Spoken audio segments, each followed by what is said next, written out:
Hello Libra, welcome back to my channel, The Vibes Inside. I am Mariana and I'm preparing here to do your reading, Libra, this time around. And for this round of readings,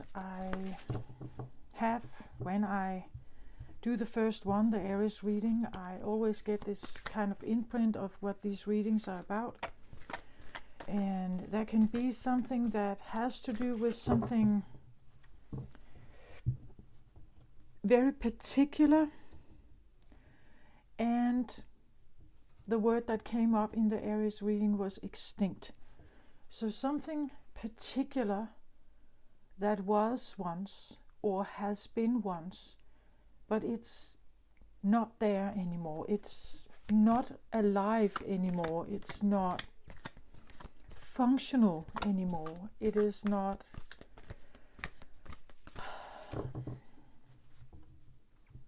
I hear revivable anymore.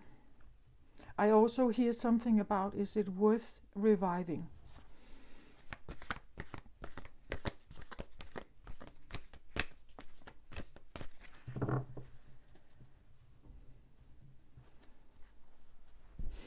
So, well, every time I talk about your sign, Libra, it's always about romance in some way. It's always about relationships, romantic relationships in some way, close relationship, important relationships, relationships that are,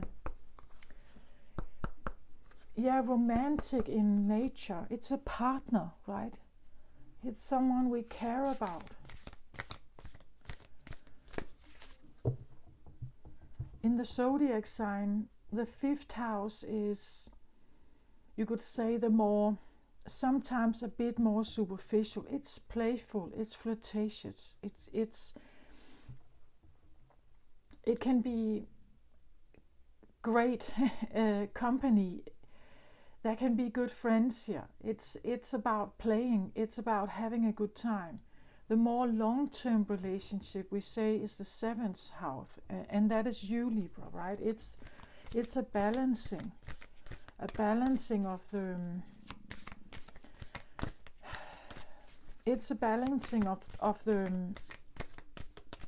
the scales, you could say, between yin and yang, masculine and feminine. It is a very particular way of dealing with relationships, finding this balance. And there is not always balance, but you know, it's what your sign is about. You're ruled by Venus. It's Venusian. It's feminine. It's about love, right? It's about well, it can be ups and downs, but you know, it's inevitable if you put masculine and feminine in the same room, right? It can be hot and feisty and utterly romantic, but it can also be, disagreeing. Sixth chakra shows itself here, Archangel Metatron. That is, I would say, it feels to me like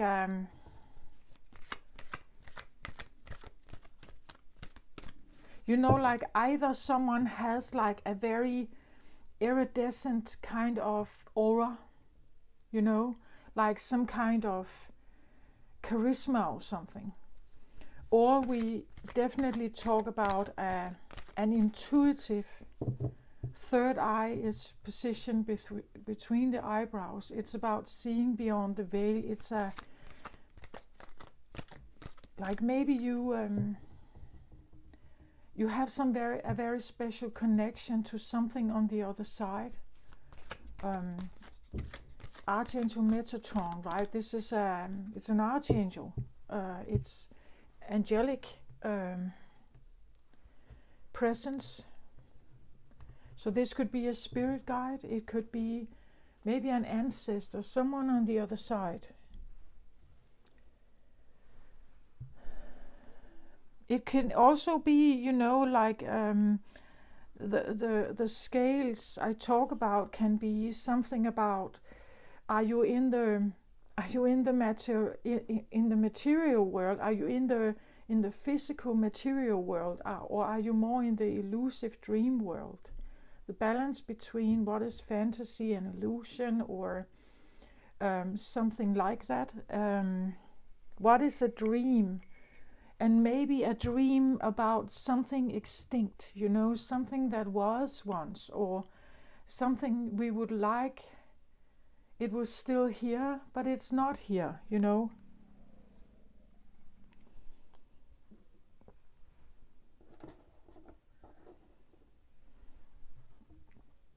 Balance between life and death, dark and light, sadness and happiness.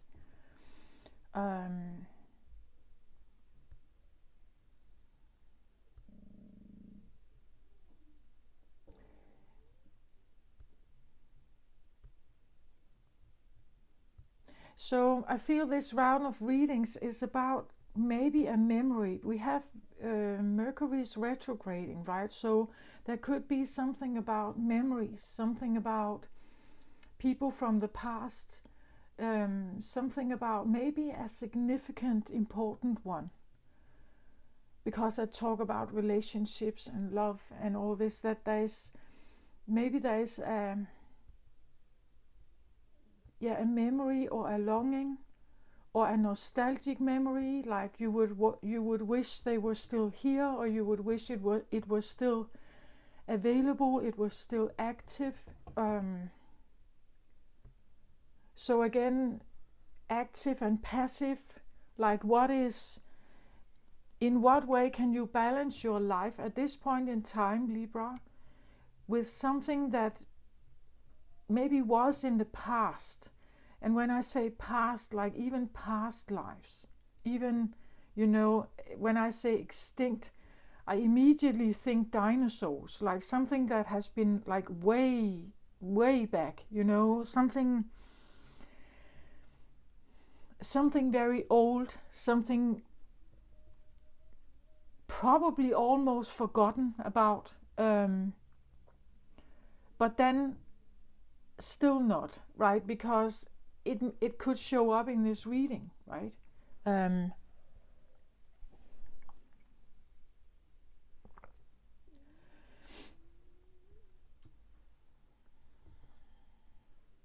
Yeah, so I'm pretty sure that there's something about a significant other, probably maybe someone on the other side, someone who has passed or is not here, or is only here in spirit form in some way, because we have Metatron showing itself, or they had a very particular aura. That would be how you could recognize them, right? That if you went down the street and you could just feel this particular aura, you would recognize it. You would recognize them again, even though they have changed. Let's say that we think about a childhood friend, someone you went to kindergarten with, and you haven't seen them for 40 years, right?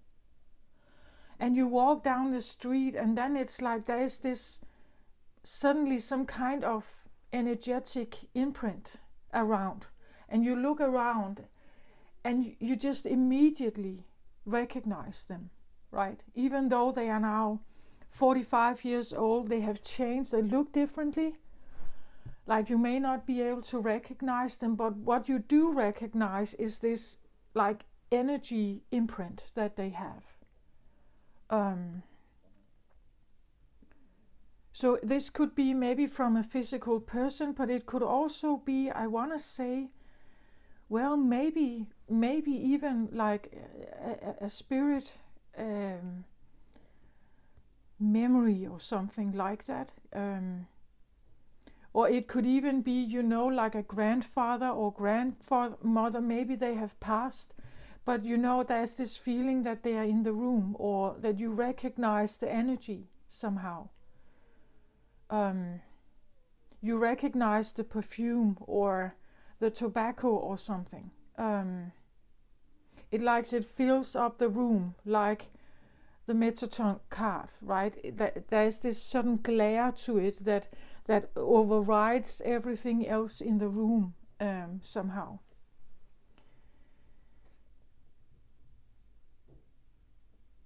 So we could talk about an aura or something, that maybe an energetic aura imprint or something like that. That either you have or you meet someone and there is something about them, right? That has this very nostalgic imprint. It makes you think about something or remember something.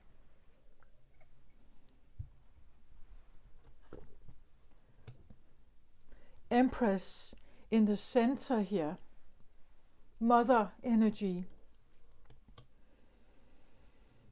or motherly energy. She's usually depicted as a pregnant woman. And always when I think about Empress energy, I think about, like, if this woman was pregnant, like what would she need? You know, like what would be good for her? Like what would be a natural interest of her when she is in this creative process? And what does her body need? What is something that is nurturing to her? In what way can she keep her Empress energy going? And be, you know,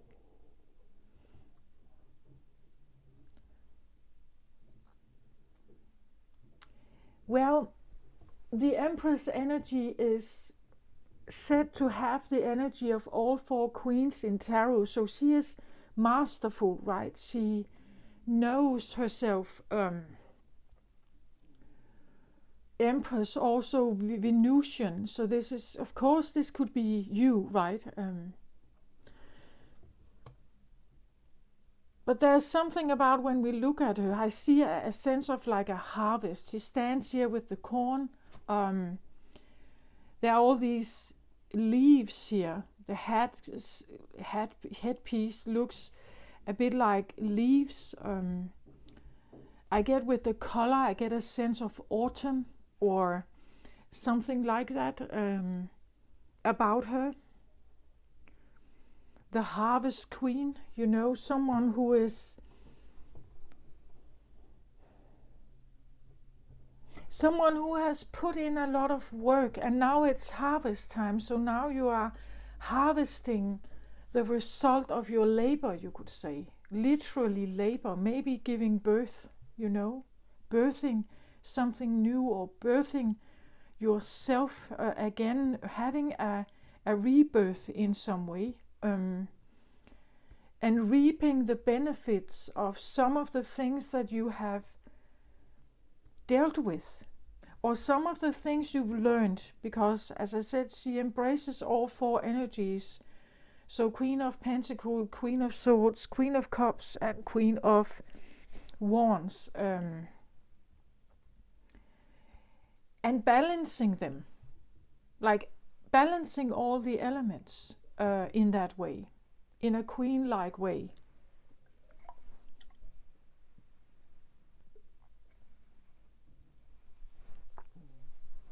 Balancing her temper, her desires, balancing her thoughts, mindset, and, you know, balancing it in a way that is beneficial for her.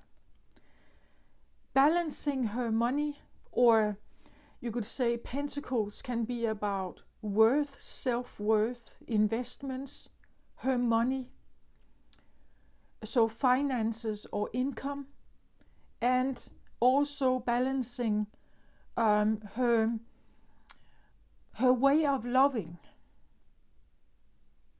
her way of investing her love, being very aware of her cup's energy, in what way, how to invest it, how to love, you could say. Because again, she wants to make sure that she is, that she maintains her energy. So when she loves, she's not losing everything. She's not losing her heart in it. When she speaks her mind, she's not losing herself and giving up boundaries. When she invests her money or her time or her belongings, that she's not going to lose everything. That this is going to be a solid, good investment. And her self-worth is protected when she engages in maybe new, like if she wanted to find her emperor here, like she has to make sure that an emperor would be a very good match for her, because an emperor is also a very leader-oriented, you could say, a male or masculine energy, but she is too. Like embracing all four queen energies is a mature. It is mature, but she also knows her worth, right? She knows what to speak, her tongue, her mindset, her communication. She is mature in the way she would express herself, dress, show up in the world. She would be a reliable person and make good investments, because she's concerned about maintaining her, you would say, empressness. You don't wake up just one morning and become the empress. No, you go through things. You learn from mistakes maybe. You mature your energy. You become an empress here because you've learned to handle yourself. You've learned to handle your mindset, or you have grown a mindset here of confidence and self-worth. An empress here doesn't have to be a young woman. This can be a mature woman also. But she has her worth together. She knows who she is. She knows what she has to offer. Like, what kind of woman is this? Right? I feel woman here. Of course, you could be a man embracing Venusian energy as a Libra man. But I get more woman here. So either we talk about you being a woman, maybe even being a mother, and then how you are a mother, perhaps, or that you are very aware of motherly energy. And I feel like harvest. So again, an abundant empress, like she has put in seeds to grow her own empressness, and she is harvesting. And now, okay, Libra, welcome back. I had to cut the video because my camera fell down. So of course that makes me think, right? Because normally that doesn't happen, and I was wondering what might have caused this in some way.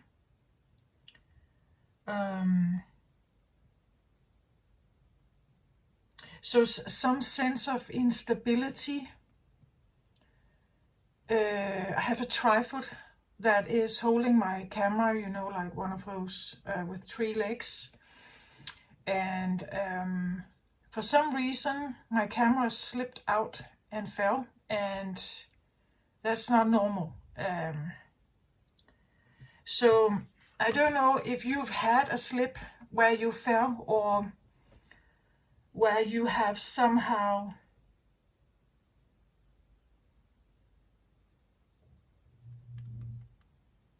that something may have impacted you. I said that the Empress is embracing all four queens, right? That the energy of all four queens, but maybe, you know, you are still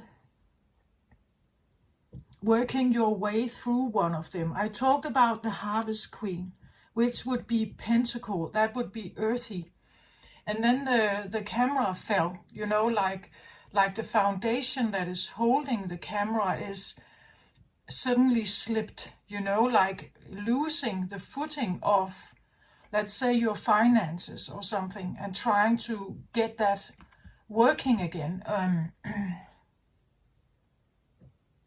So maybe the slip of the camera was just a coincidence, but normally when something like that happens, it usually, there is a message in that itself.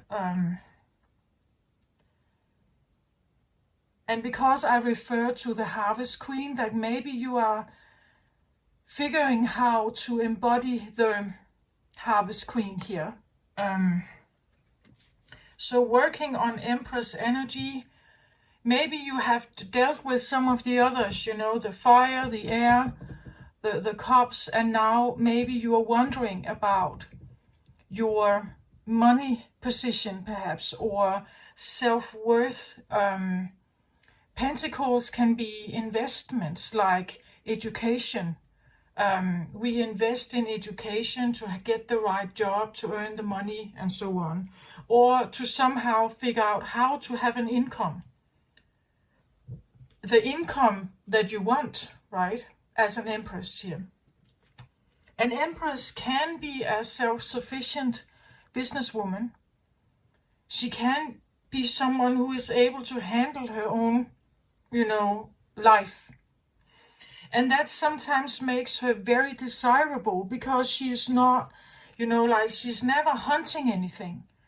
She's not needy. She's not clingy.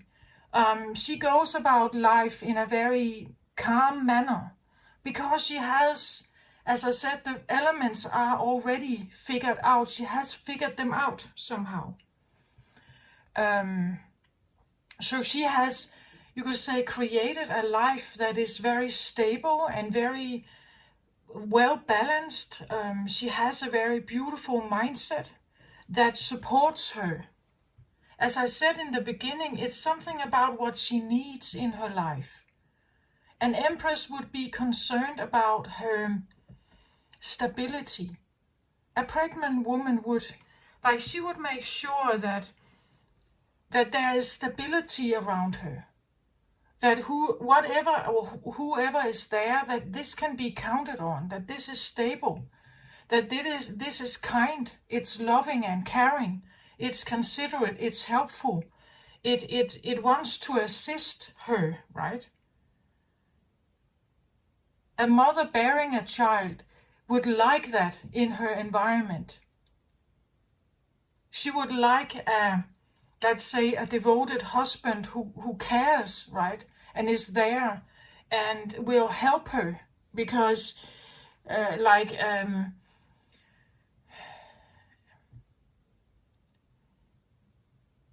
bearing a child or creating a process or creating a business or something takes investment. Like, it takes literally her body, right? And it will take, you know, resources to birth the child. It will, to get it, to launch it, to get it going. It will take an effort of her. So she would be considered with, like, perhaps the right partner, right? And maybe she's wondering here if there is an emperor. Maybe she has a particular emperor in mind. As I said, there could be something from the past, something even from a past life. This could be a memory of a past life also. An empress here, right?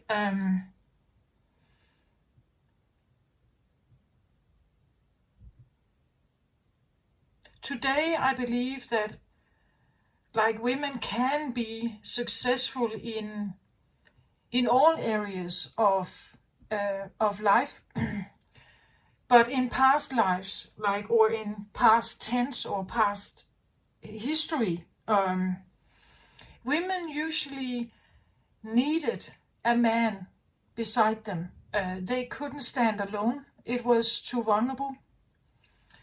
Maybe someone is trying to grow a confidence to be alone, to be a single empress here. Someone who chooses deliberately to be on her own, but to do that, she needs to be able to maintain her life, you could say, sustain herself, and eventually maybe even children here. As she has the motherly tune to her. She's looking for the right environment to bear her children. She's looking for the right people to be around to help in the process. Sometimes it says that there's a saying that says it takes a village to raise a child, right? She could be looking for that village, right? She could be looking for this environment that is right for her child or for herself and the children or the project that she is working on here.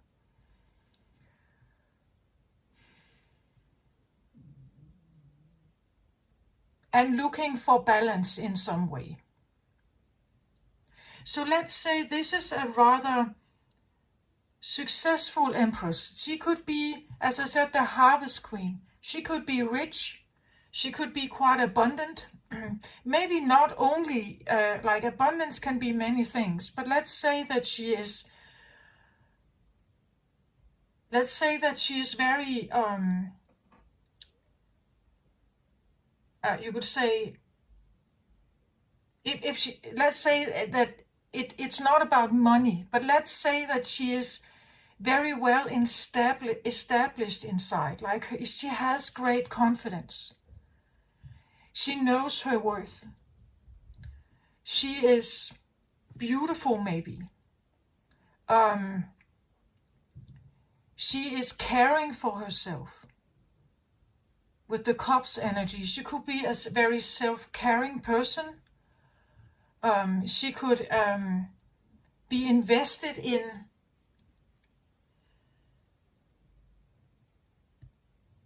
like values that somehow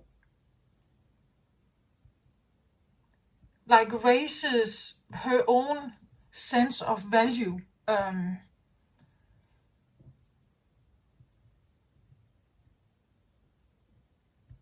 Because a motherly figure here is the representation of life force.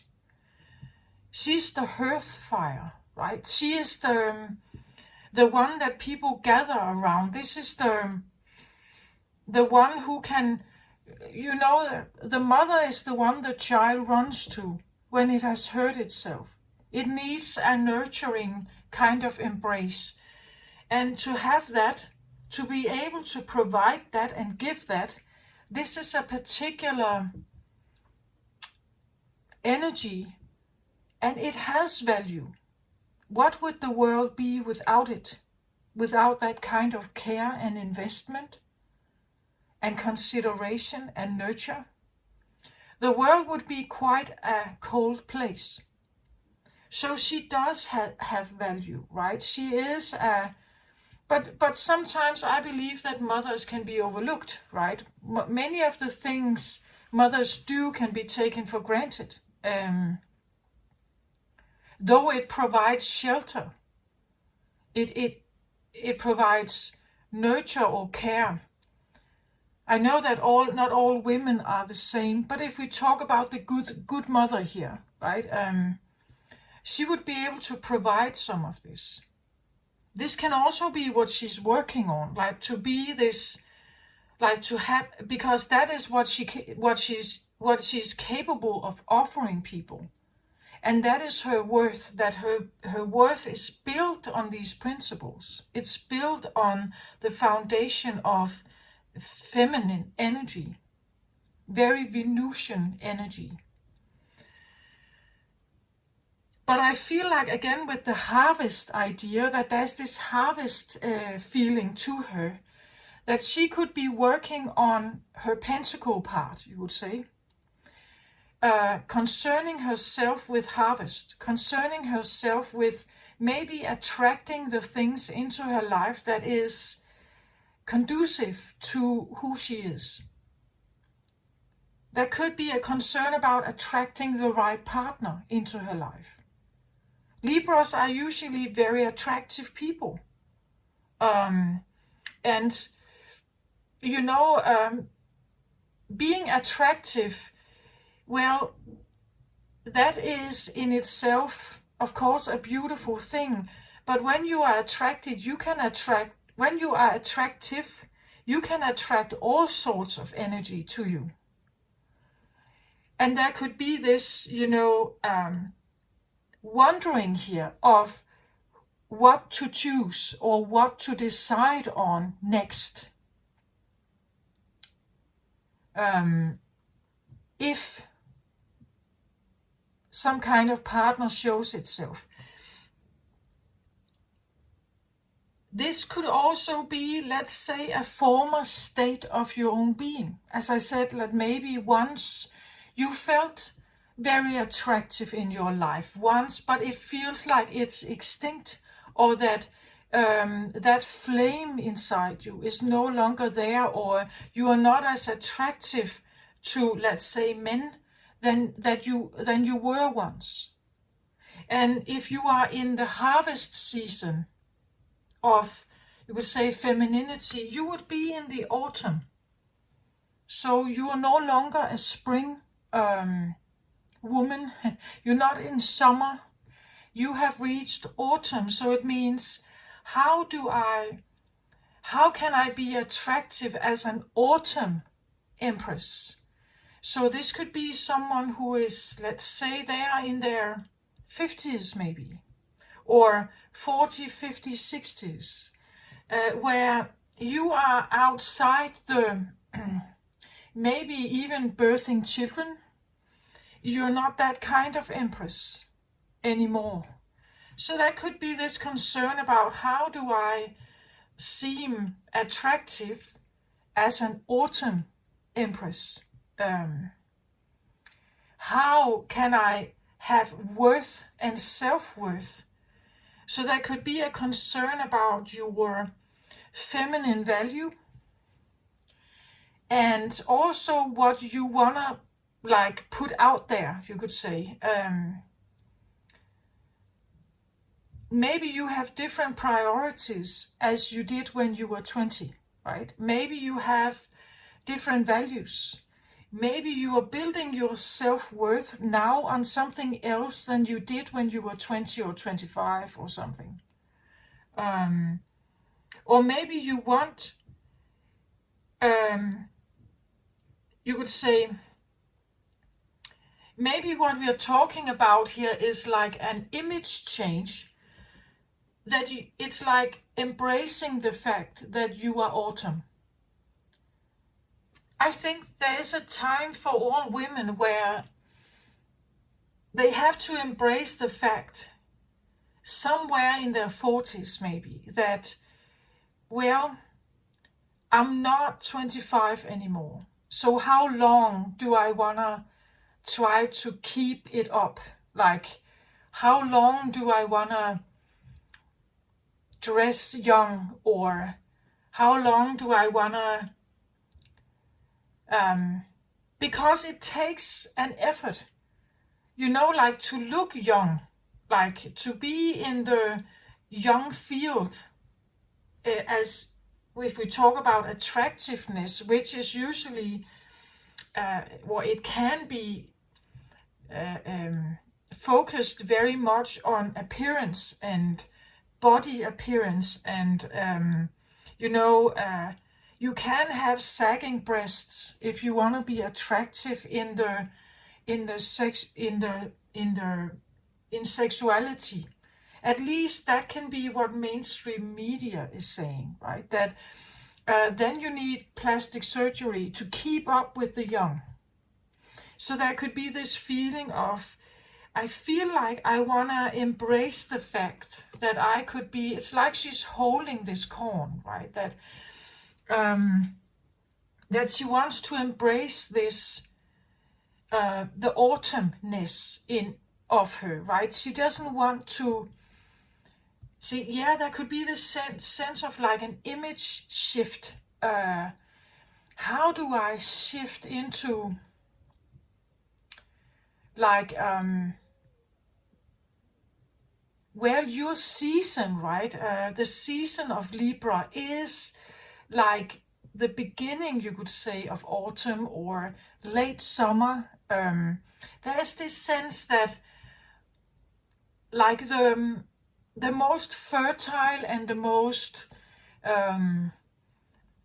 summerly or warm time has passed, and now we are in this process where we know nature, it's slowly but surely dimming down. We get these colors here, the orange, yellow, brownish colors.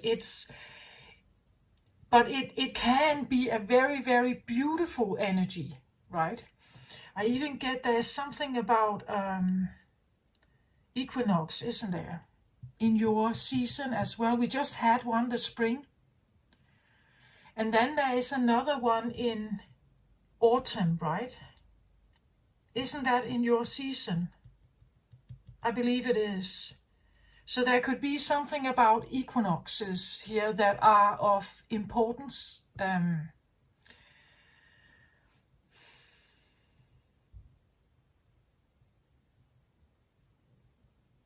Maybe you are thinking about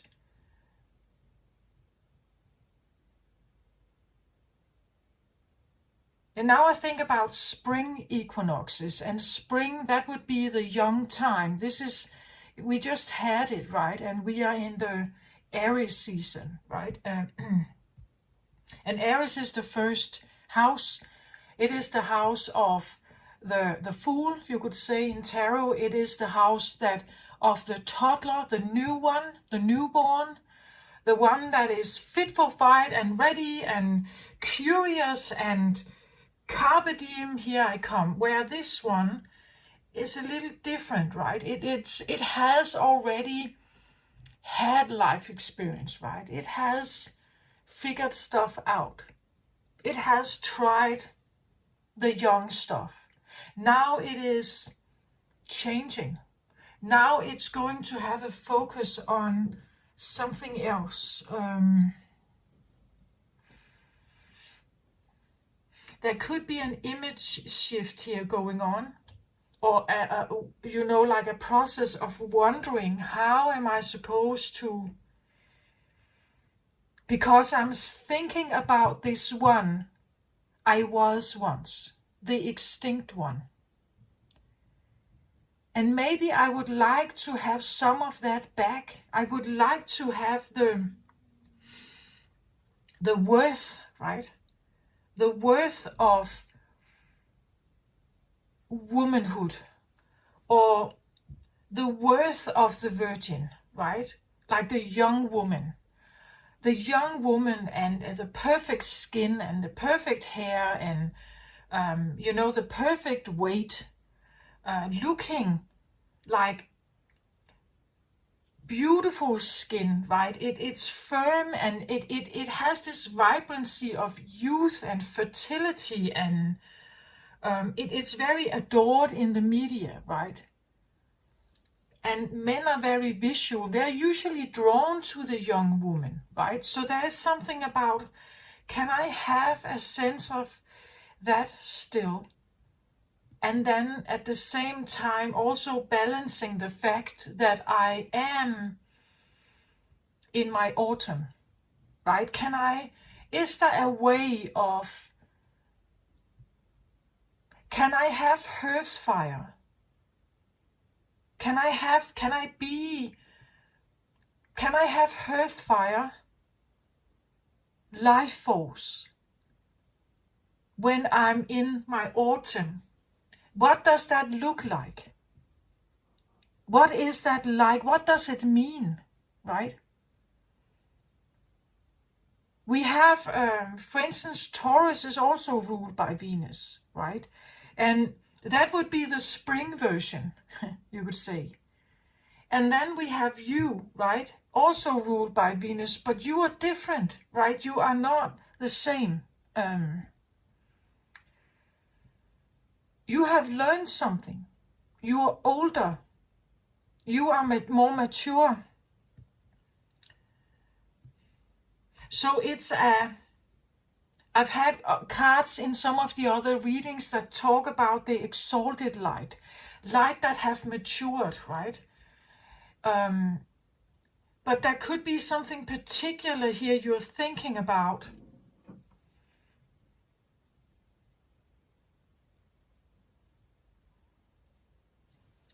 To maintain. She's holding on to the corn here. That would be, again, if we think about corn, it's something that that has to do with seeds, right? It's something that could have to do with fertility, like, can I bear a child still? Can I bear, like, birthing a project, perhaps? Is my fire still strong? Can I do that? Do I have what it takes to initiate a new project, maybe? Or becoming a mother, even when I'm 45, or even if I'm 48. She holds on to the corn here. So the corn for me is about fertility. It is about being attractive, being worthy also, like you can have a field, but if you can grow nothing on it, the field becomes useless, right? It has to have a sense of fertility in it. It has to have a sense of, it can't be barren. Like, actually, I'm wondering here if someone is concerned about being barren, like the idea of being barren to maybe a partner and not the other sex or something. Being barren is, for a woman, I feel like, can be like a failure. If I'm a woman, one of the things that I must be able to is being able to birth something. I must be able to birth children. I must be able to, like, be creative or something. I must be able to birth something. That is also what a man could be looking for in a wife, right? One thing is how she looks. Another thing is if she is fertile. Is there light in her? Does she have hearth fire? If she's barren, and especially in her 50s here, if she has nothing, if she has no corn here to offer, like, what is her worth then to a partner, a potential partner? Especially if, let's say, she is wondering about someone from the past. I feel it's almost like she's looking like a woman in her 40s, 50s, 60s, looking in the mirror. And she's looking at herself and seeing her sagging breasts and the gray hair and, her wrinkles. And she's standing there and she's looking, but what do I have to attract a man, right? What do I have?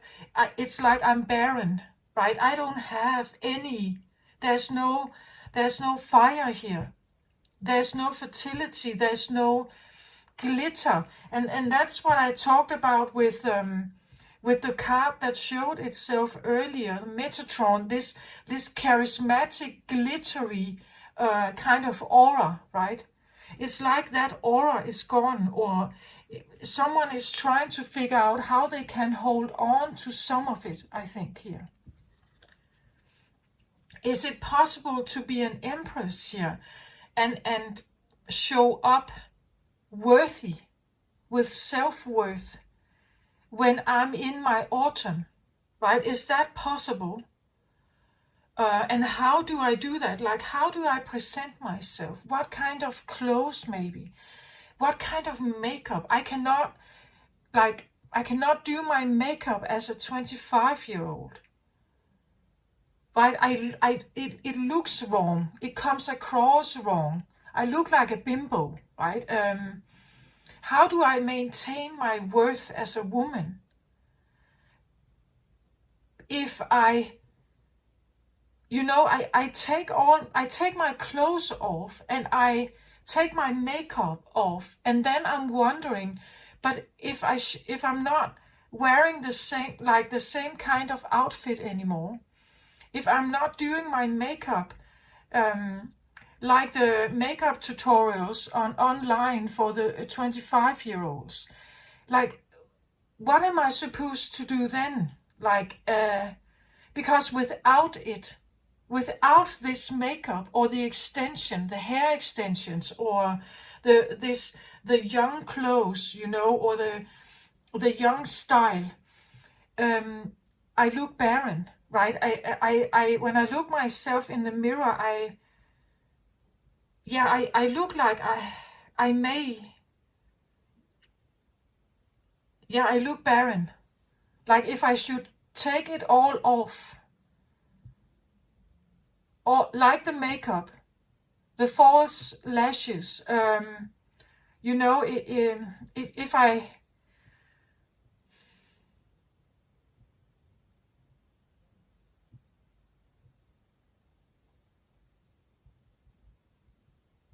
it's like she's wondering. I feel like she's wondering how to hold on to a sense of worthiness here, when, or because of age here, I feel like. So let's have a look at these other cards here.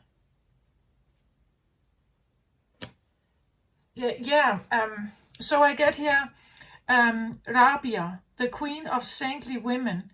I am in service of divine love. I move the way love asks me to move. So it's interesting. She is a saintly woman here. I'm in service of divine love. I move the way love asks me to move. So, and this is in your root position. So this is something that you fundamentally feel that you should somehow align with. And I think that's the reason why there could be this sense of identity shift. Look at these two cards here. Look at how different these women look. This one is, like, she's dressed in a certain way. She has money here. She has focus on money. She has her hair, a particular hairstyle. She has flowers in her hair to make her pretty. She has makeup on. She has, there could be a sense of vanity here. Concern about the looks. Also concern about, let's say, photo angles. Oh, don't take a picture, only this side. Like, this is my pretty side, or something like that. Even her even her cat is dressed with a purple outfit or accessory here. Like, there's a lot of accessory, or it could be like a fashion clothes. She looks like someone from maybe I don't know, the 1600 or something. But how it comes across today, especially when you see these two together here, like, she looks quite humble in her dress. She has covered herself here, but it's not a very it's not very stylish. It's rather plain, maybe. She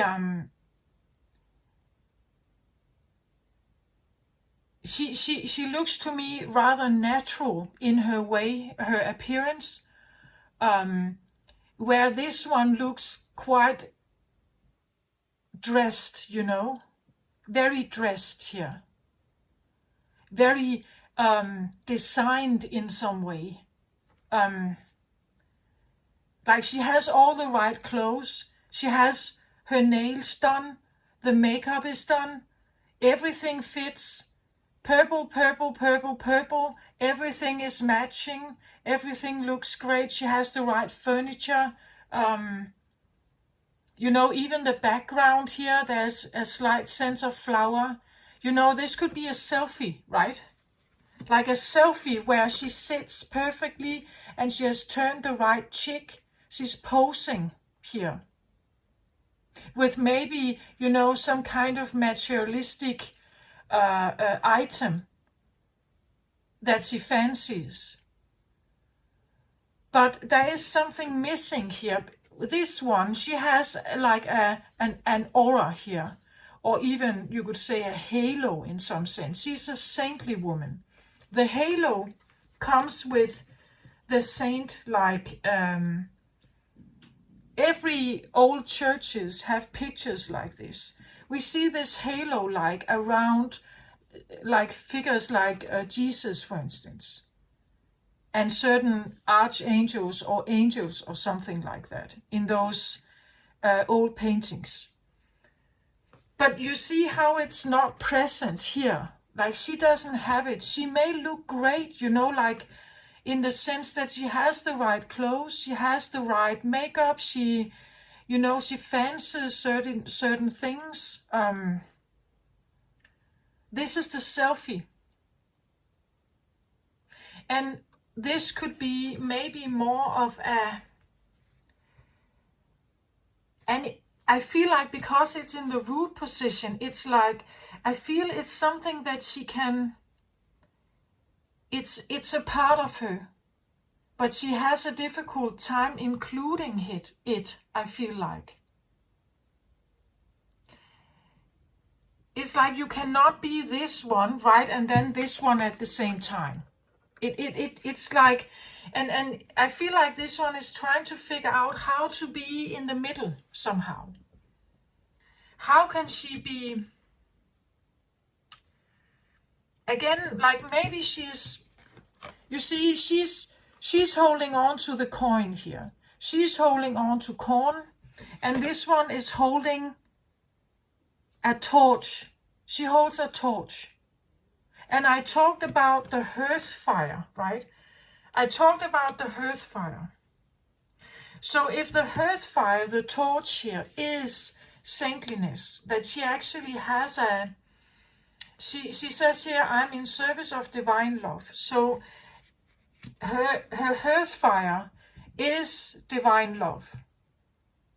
Like that is the true love connection for her. That is the one she is in service of finding and keeping, and that is the fire that she keeps alive. That is the hearth fire in her.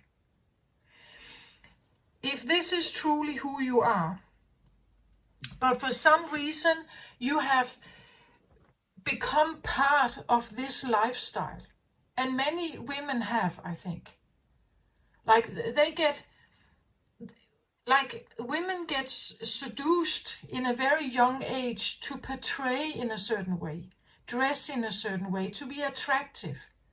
Attractive for men, attractive in the work field, attractive as a woman, dress in a certain way, have a certain hairstyle, a certain image, a certain sense of beauty.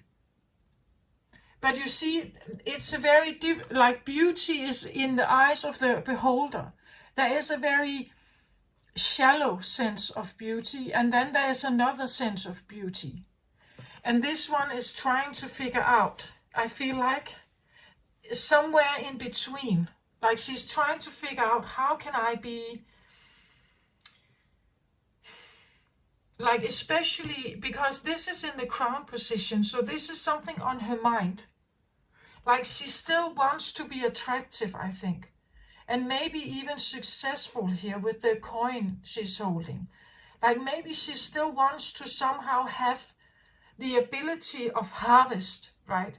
How can I still be attractive and fertile, perhaps here, in the sense that I have something to offer, that I am of value here. She's holding coin, that I have value. I have value here. I have value. So how can I be attractive as a woman, stating that I have value, but also at the same time maybe feeling, a bit of a calling here, that my hearth fire is true love, and maybe she hasn't found it, in the dating field. Like, the dating field is maybe not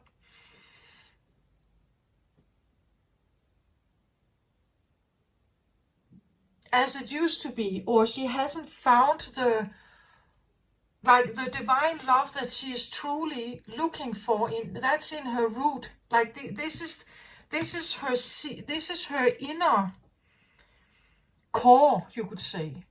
That her inner core is in service of divine love. It's like she has to somehow follow that calling. So someone is figuring out here, how can I hold on to my attractiveness in some way, featuring maybe other parts of me or other qualities of me as an empress. She's not a young girl. She's not a page here. She's an empress. Or what we would say if we look at the Triskel, we have the maiden, we have the mother, and we have the crone. So this one is, I would say, more of a mother or crone type as the maiden. The maiden she was once, but that is somehow extinct, right? She cannot have that glow back or the youth of something back. But there's something else that she can provide, right? There's something else she can show up with. But she may need to abandon this one, right? It's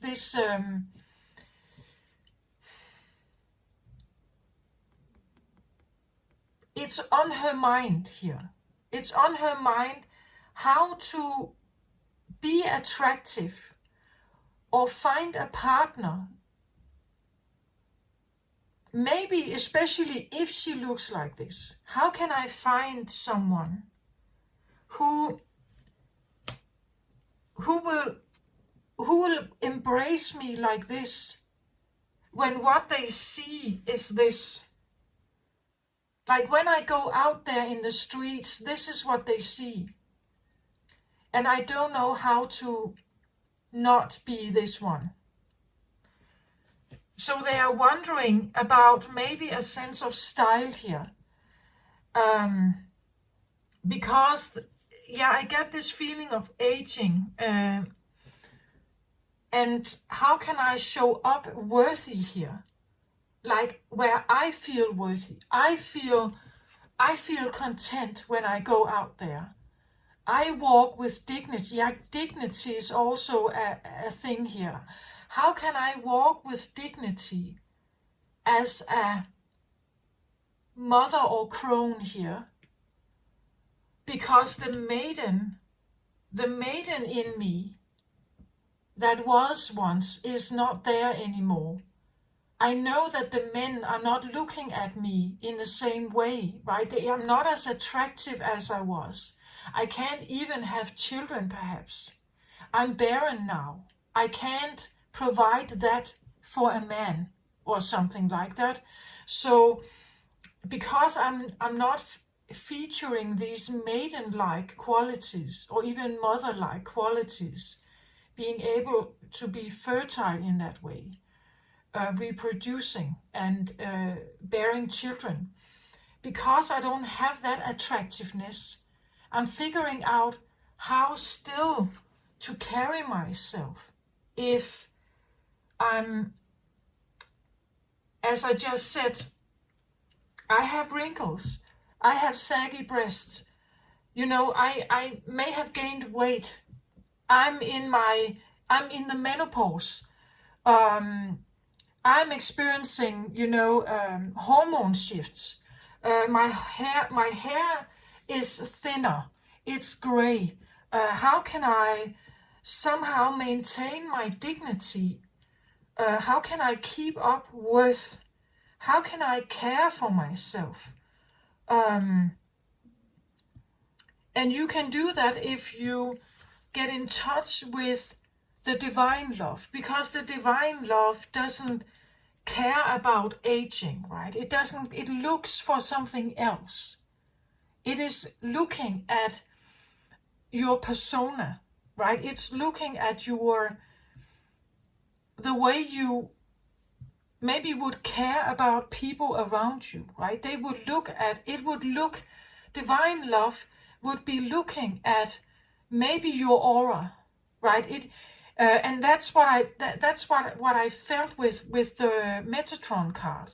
I felt this feeling that if someone has the ability to see through the third eye, they would be able to see your beauty.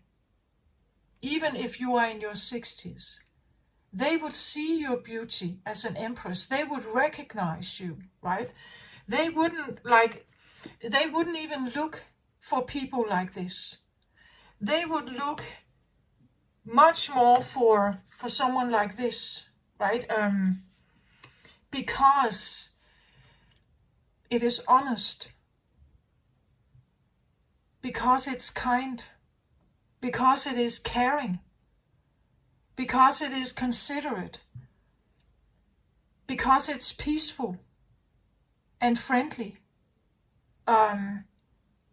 It's not based on necessarily superficiality here. It's based on, some would say, real beauty, right? But someone is wondering here if, maybe you're wondering literally something about, clothing or something. How can I, if I go out there and I know I have my gray hair, but can I still be attractive? Is it possible to still have a sense of shine, or this glittery aura, you could say? Can I still have that even though I'm not literally dressing myself in glitter, right? Can I have maybe, a classic feminine style? Can I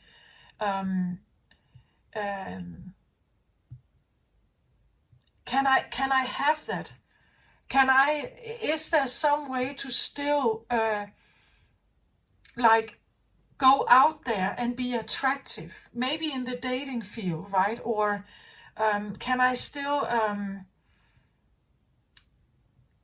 or maybe you want to be attractive in another way. Maybe you have been this before, right? And now you're wondering, but if I should take all of this off here, how am I supposed to show up then? That's what this one is wondering about, I think.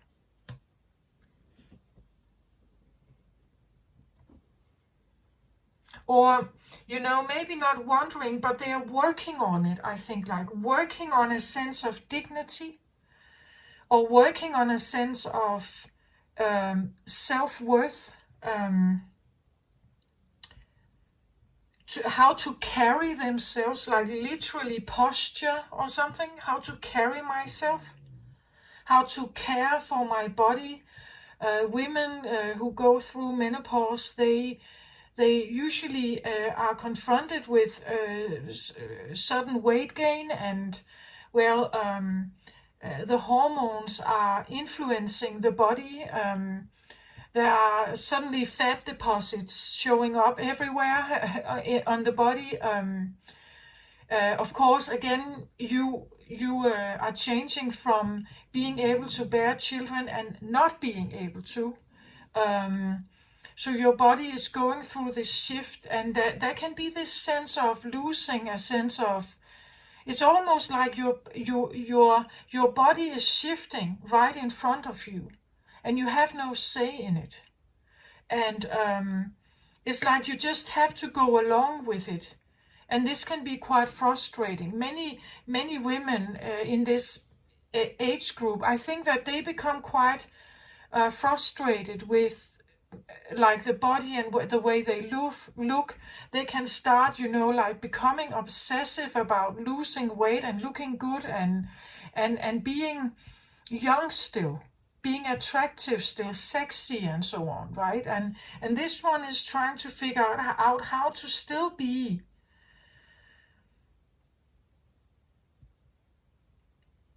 I feel like a mature, sexy, but it's a different sexuality. Like it's a very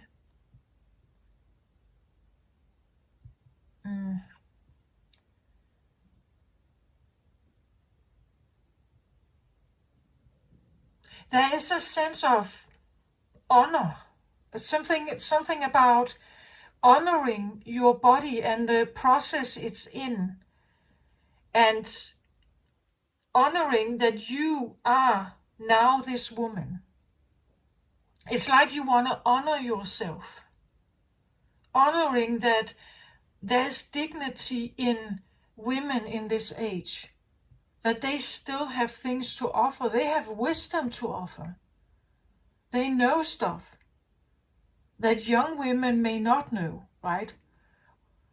They are much more aware about the body and what they like and dislike and their boundaries and stuff like that. Yeah, she has boundaries. She has dignity. Like, I feel I want to straighten my back.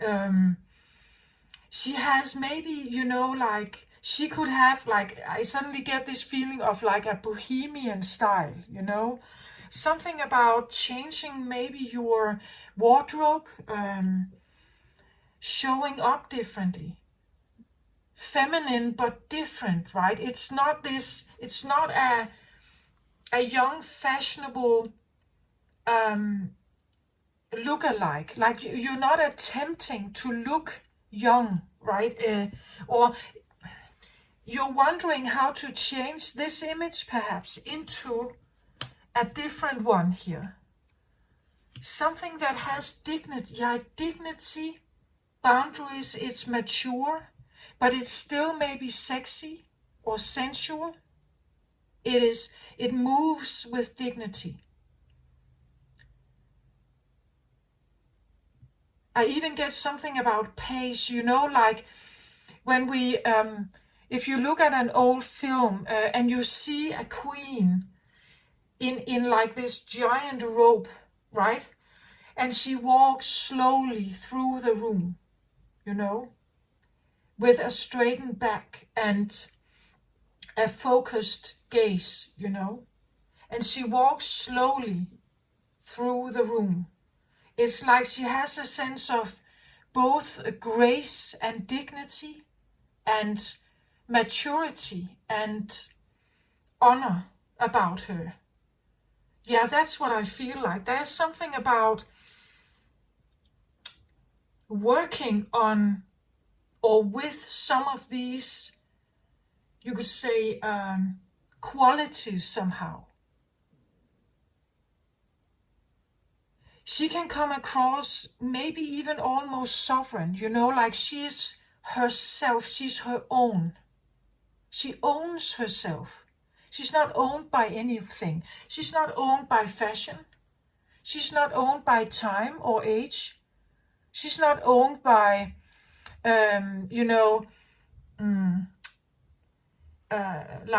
fashion. She's not owned by what fashion dictates, or what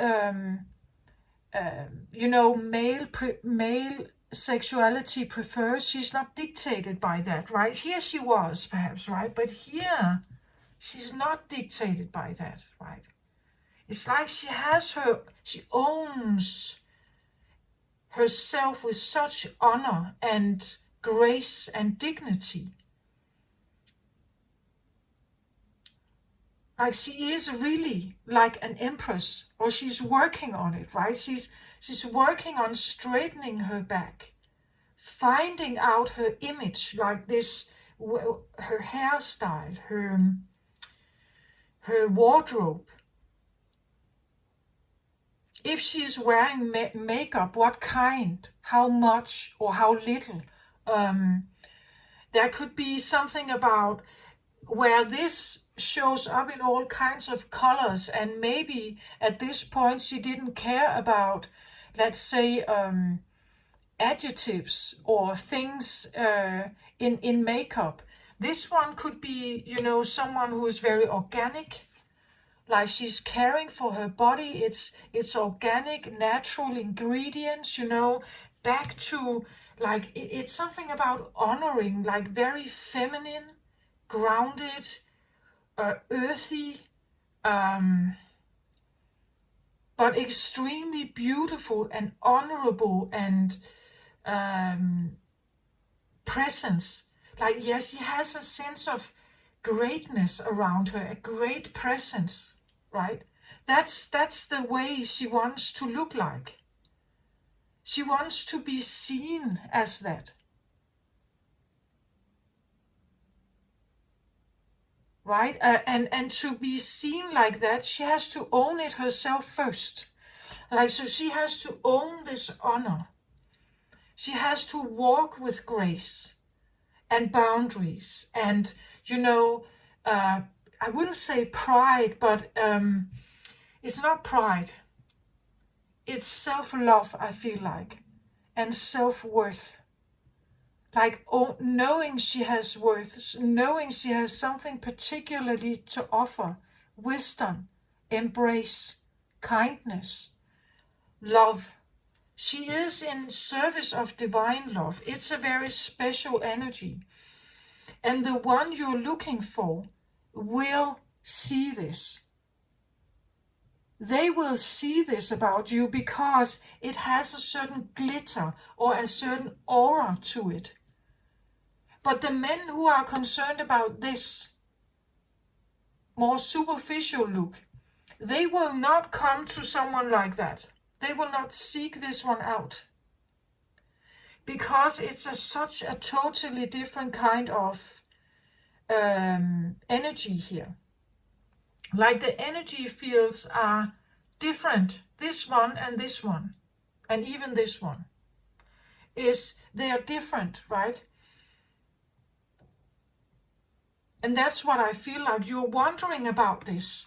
Maybe how to change your look. Can you still, be... Or you're wondering if you want to keep this up, I feel like. Because it takes investment. As I said, maybe you need plastic surgery to look like this. Maybe you need to, you need to go to the hairdresser to dye your hair, and to have hair extensions. You need to have Botox. You need to, you keep your wardrobe modern and, sexy perhaps. You need to get your nails done. Like, to keep up that competitive state of womanhood, it takes money, right? It takes an investment. And I feel like this one is wondering if it's worth it, or she should invest somewhere else. She should invest in something else here. Like, investing more in herself, I feel like. And her own sense of self-worth and self-care, and honoring where she is now. And I feel like this could even be a sense of something extinct. Because, well, you have women like that, but not many, right? So it could be a sense of reviving something feminine that has been extinct for a long time here on earth. Like, most women do not look like that or carry themselves. It's a way of carrying yourself.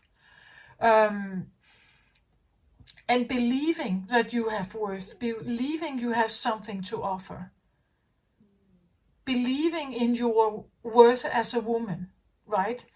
But not many women actually carry themselves like that. They carry themselves more like this. And again, an empress, she has access to all four elements. She can work with all four elements. She is capable. She has wisdom. She has knowledge. Again, you don't wake up one day and you just are the empress. She has grown into the empress here. Through life lessons, through knowledge, through dealing with herself, through caring for herself, through knowing herself. That is how she becomes the empress. And once maybe this was lost in time. Maybe that's why the camera fell. That once this kind of woman, this way of seeing yourself, this way of knowing that womanhood has value, great value in society, that it has kind of been lost. Maybe that's why the camera fell. That a woman like this, how I have described, like the queen that walks slowly through the room, carries herself with a certain posture of honor and grace and self-worth and self-care and authenticity, I feel like also, because she is carrying this torch here. She's the hearth fire, right? And nothing can compare with her. She's the hearth fire. She has knowledge here about keeping this. She is the keeper of life force, right? And if people can see that, like if people can see that in women, also elderly women, or crone state women, or autumn empresses, if they can see it, the beauty of that, the mature woman who knows her worth and carries herself with dignity, not, like bowing to any kind of superficial claims or demands. No, she is herself. She owns herself, right? And she's honoring herself. That kind of woman, it's rare, right? It's not that often that we see someone actually carrying that energy. We see people trying, right? But it's not the same. It's not the same.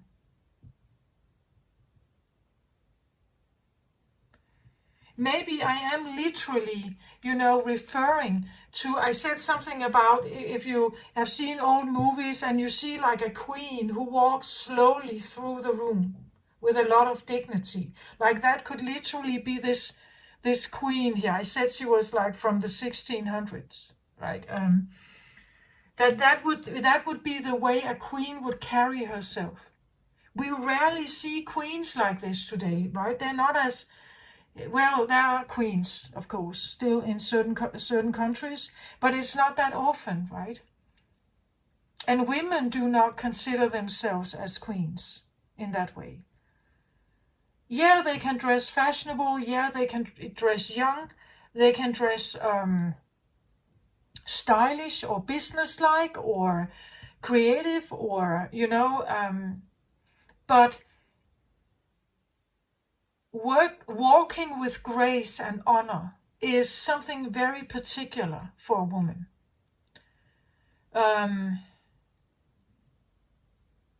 Certain women has this style about them. They just have it. Like they really have this. Now I think about I don't know if you have seen the film called Outlander on Netflix. And the main character, Claire, there is one particular scene where she has traveled through the stone. She is back in the, what was it, 1800 something. I think this is before though, right? But she has traveled through the stone. She arrives in some like past experience, right? She has traveled 200 years back in time. And she is taken to a castle. And she arrives in her 1960s torn clothes, wearing just a bra, which was not normal at that time. They were wearing corsets, and a certain sense, a very particular gown. Women were wearing that at that time. And she didn't wear that, of course, because when she went through the stone, she was wearing her 1960s clothes. And she still had that on. One of the, well, maybe a bit judgmental cook ladies, or cooks in the castle, took her and made her take a bath, and then she found a rope. One of a rope like that one, right? One of those that they were wearing at that time with corsets and everything. And I saw it, like when Claire was wearing, now suddenly she was wearing this kind of clothes. Something shifted about her.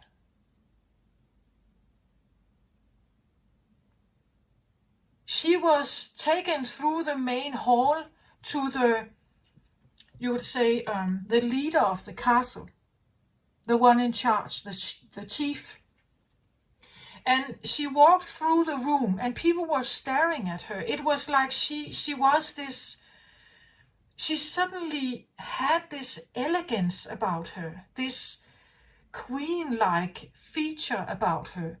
There is another scene also where she's given some jewelry. It's something very particular, like some very particular jewelry, and there is a comment to it. There is something like, yeah, but you have the same posture of elegance. It's like you are worthy of them, right? It's like someone like you with your sense of elegance and posture and self-worth. Someone like that can wear this. Someone like that is worthy of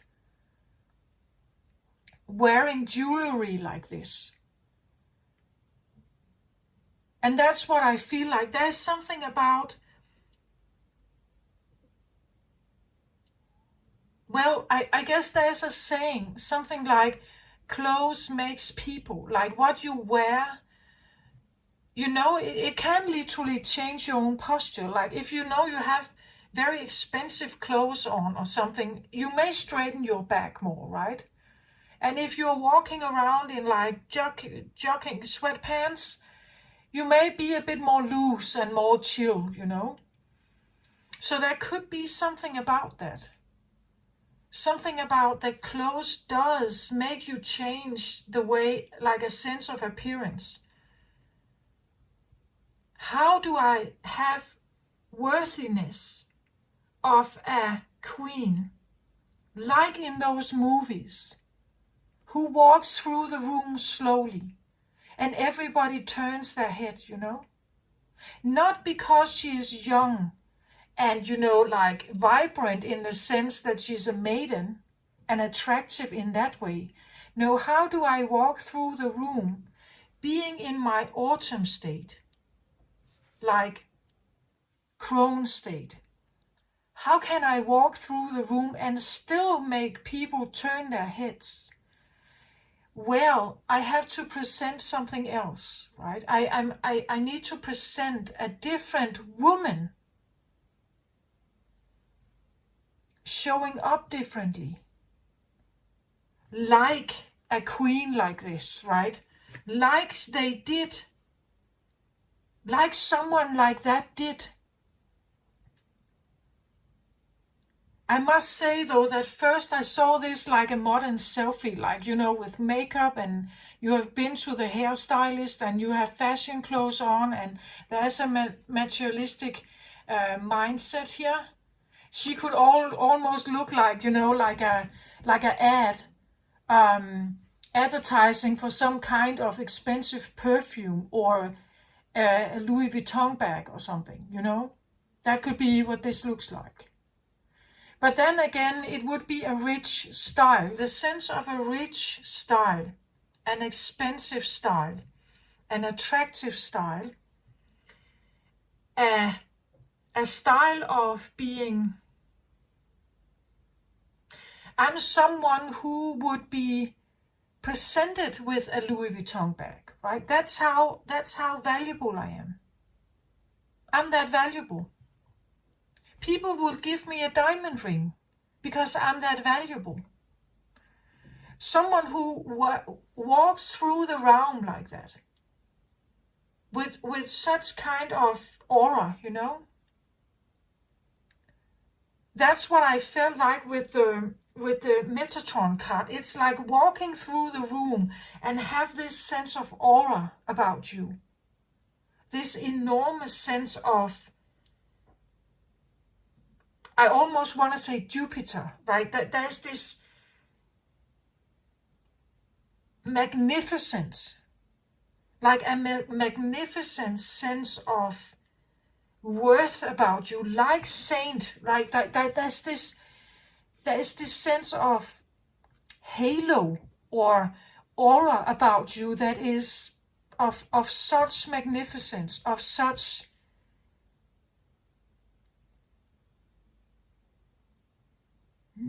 power is not the right word. I hope you get what I mean. Honor, I feel like. Honor. There's such honor in this. And worth, right? Something like that. So that's what I get from these cards here. Someone working on figuring something out here. So let's get the drivers for this. So what has been happening up till this state? What have you been concerned with up till this state?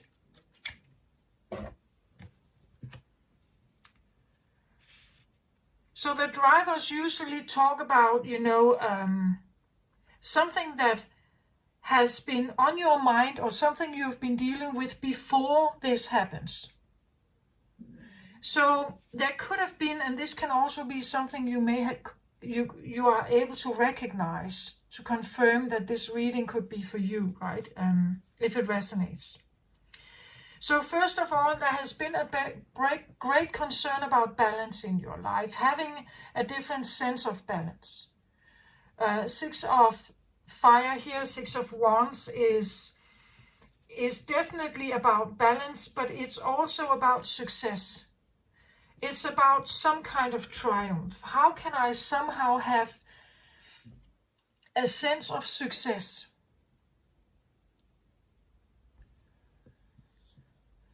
After perhaps a defeat. The storm warning here could be like if you have been dealing with, let's say, a depression. Storm is air.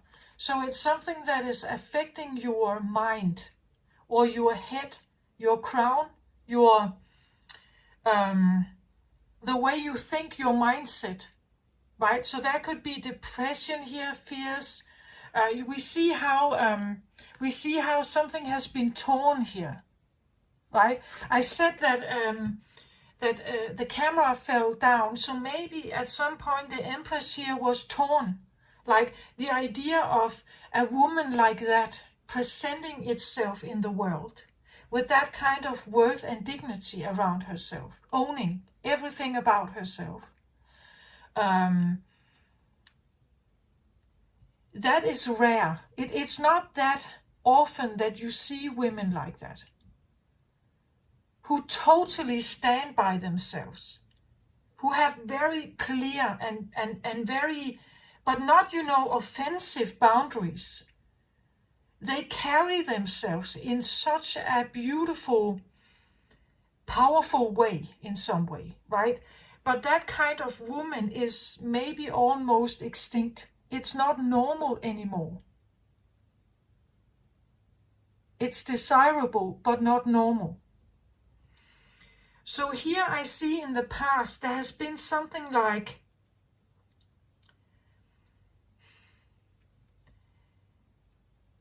maybe you've had some kind of air influence. Let's say like a depression. Maybe you've had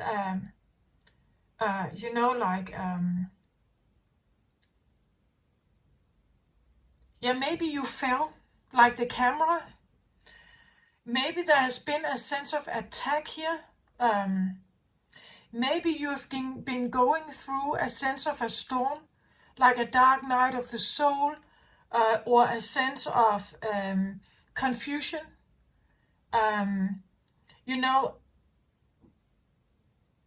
Some kind of confusion or an identity confusion here.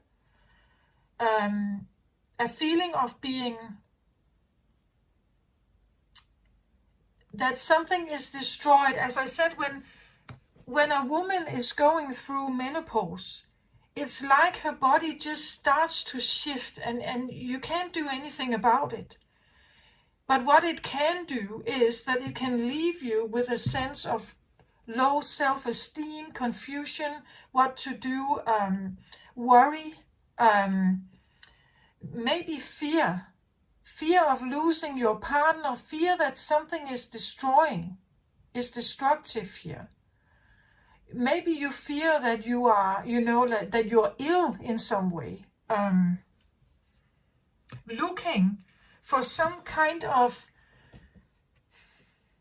exit, right? An exit that could be successful or triumphant. We see how this ship is lifted up by an air balloon. It's almost something like, how can I escape almost? How can I lift myself up and fly over this tornado? How can I somehow escape this or get away from all my problems, all my troubles, or all my worries? All the worries about maybe not being good enough, not being enough, not being attractive enough or sexy enough or useful enough. Like if you are barren, for instance, or you can't bear, or you can't be productive anymore, you could lose your self-worth. You could go through a depression, or like this could be a brain injury, or what is that called? An aneurysm or something that happens to your mind, your brain. It could be physical, it could be mental, emotional, social. Maybe there has been some sense of destruction here. Maybe you're not able to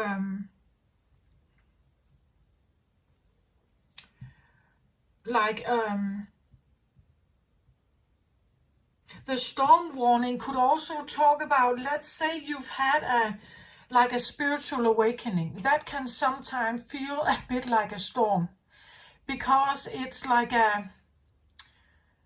your mind is being opened up to a new reality, and it's going to challenge everything you've built and understand in your life. It's going to challenge everything you know.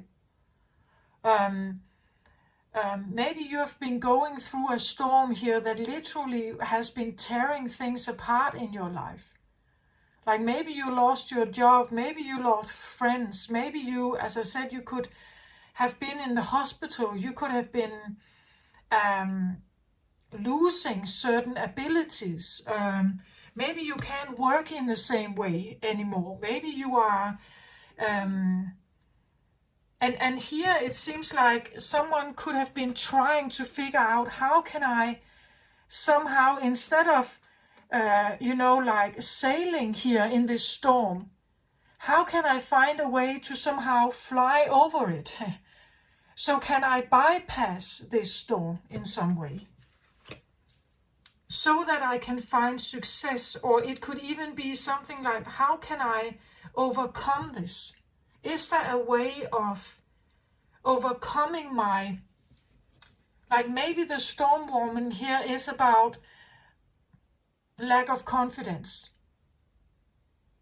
That this is mindset oriented, right? Maybe this is lack of confidence. Maybe this is lack of initiative. Maybe this is lack of how, and figuring out, how can I somehow overcome this?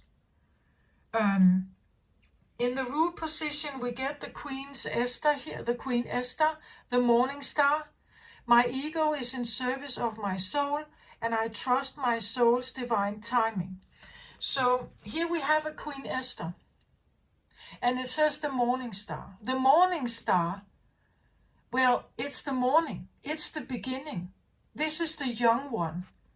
It is the one who is barely, she has barely gotten out of bed. She's young, she's attractive. It's the, and this could be the one that you're trying to figure out how to maybe mimic or get back, or can I somehow be as attractive as her? Right? Can I somehow be as attractive as her again?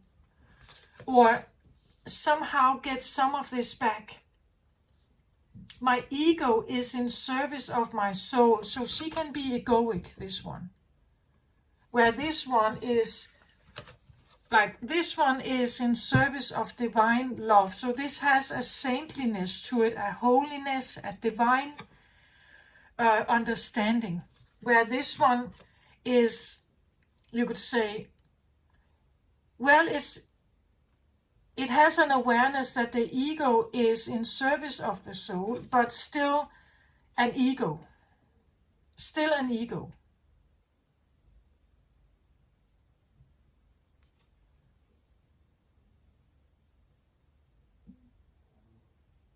The Morning Star. Well, the Morning Star for me is like, that's the beginning, right? The morning is the beginning, the evening is the end, you would say. Like a life circle or a day circle, right? The morning is where everything starts. And then there is, like the afternoon, that would be here, the afternoon. And then there's an evening and night. And the night is like the death, or the time just before the rebirth of this one. There could be a sense of wanting to rebirthing someone like this. Like someone who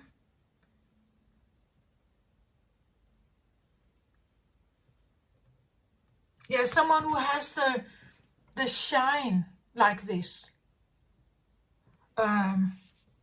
In some way.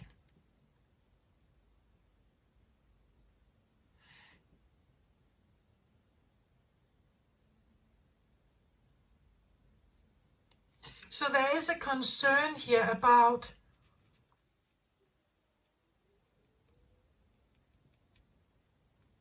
new or rebirth, perhaps.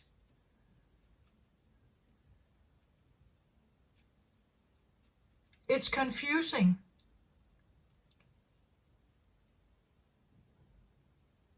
Can I somehow overrule changes here? We see that it's a storm, but there's also a lightning here. that can be quite destructive. So someone may have been facing something that felt like it was very destructive, and trying to see, is there a way that I can somehow override this, or get over it, or fly over it, or avoid it in some way? Can I avoid a breakdown here? Maybe a confidence breakdown, right? Can I avoid a confidence breakdown? It is a warning. Can I avoid being fired? Can I avoid a confidence breakdown? Can I avoid maybe, like what I have built, that it's going to crumble? Can I avoid, let's say, being fired? Can I avoid that my loss of career? Can I avoid memory loss? Can I avoid aging? Mind, like in the mind space. Can I avoid aging in some way? Can I avoid, there's a warning, right?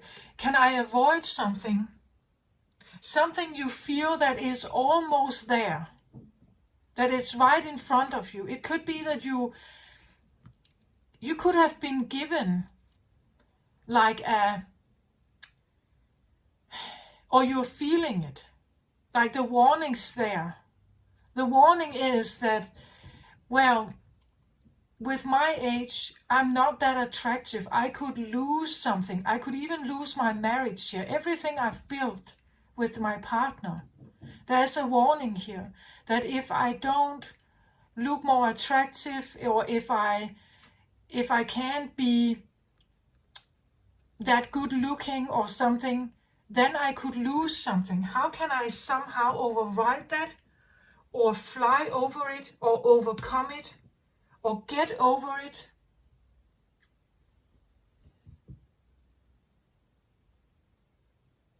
Like the feeling here could be that you're going through the emotions of aging. You're going through some emotions here, that you could lose something. That there's a potential storm that could make you lose something. Lose worth, lose a partner, lose a career, not being attractive anymore. And for many women, I feel like if they are not physically attractive, it's a giant loss. Like they don't know, but what else am I, right? If I don't have this to offer, if I cannot be sexually attractive to my partner, or if I cannot be, like, I could be discarded. I could be left behind. My partner could find another younger model, right? So how can I somehow overrule this? Or how can I somehow get success again? Or how can I somehow fly again?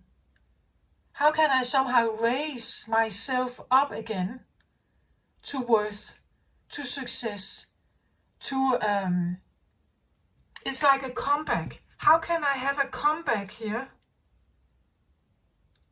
as a morning star? A fresh, new, how can I have a comeback as a fresh, new, or a fresh, desirable maybe,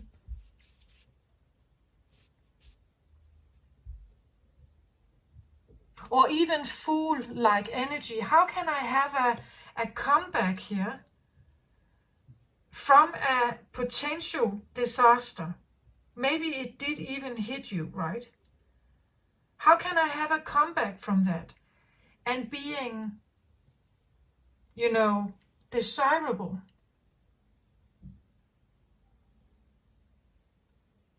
Like, how can I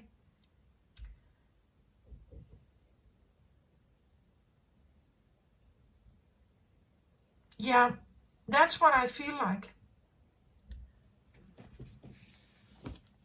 It's like overriding it, overcoming it, having a comeback, coming back from some kind of, it could be a stroke here, you know, it could be something that, it could even be something your doctor told you, like you have to stop smoking, right?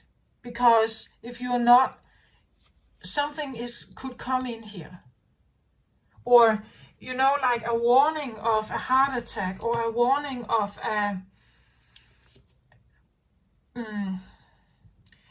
being fired. Or you know that maybe you had a discussion with someone, and a partner, and they were telling you that they didn't fancy you anymore, right? They didn't like everything that we have built together. There's a potential of losing it if I'm not overcoming it, if I don't, you know, man up, or if I don't, well, man is maybe, but if I don't woman up, you could say, if I don't get myself together, if I don't become gorgeous again, or if I don't find a way of being desirable again, being on top again, being the one again, the chosen one again, being successful, triumphant, victorious again, right? And it links directly with the Empress, so it has to do with womanhood, with being sexy, or sensual, or having worth in some way.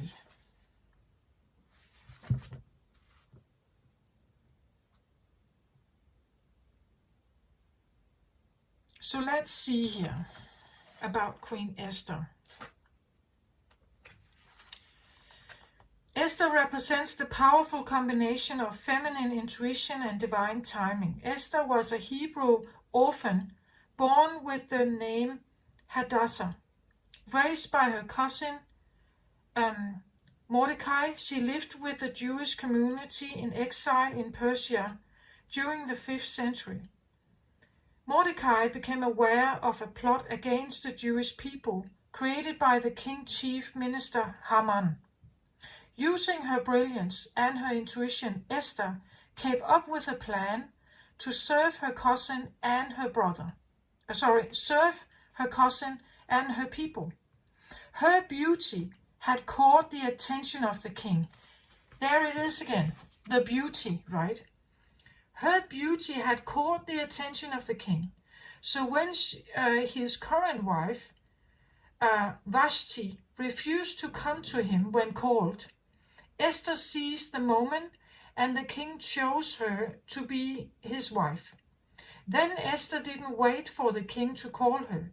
She prepared a large banquet and then called for him. Once he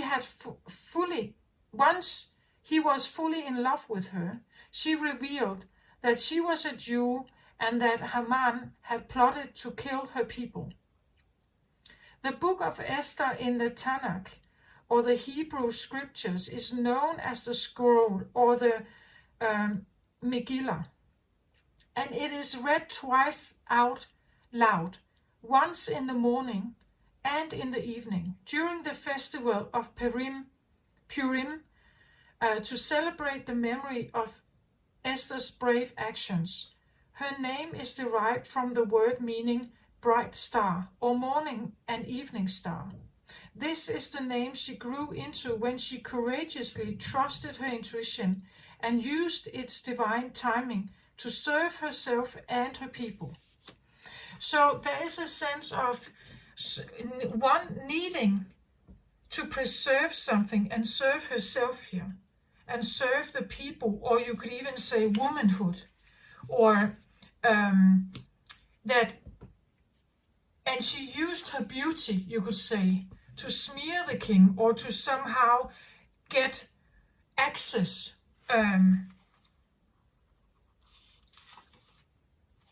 in that way, she, from being, just an orphan girl, she was suddenly alongside the king, right?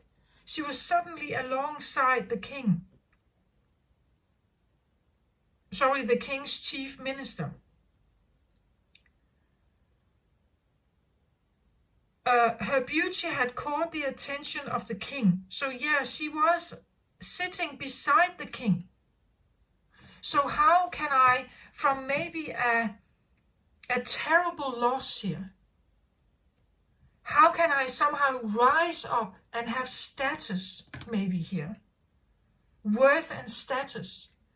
And by using her beauty, you would say.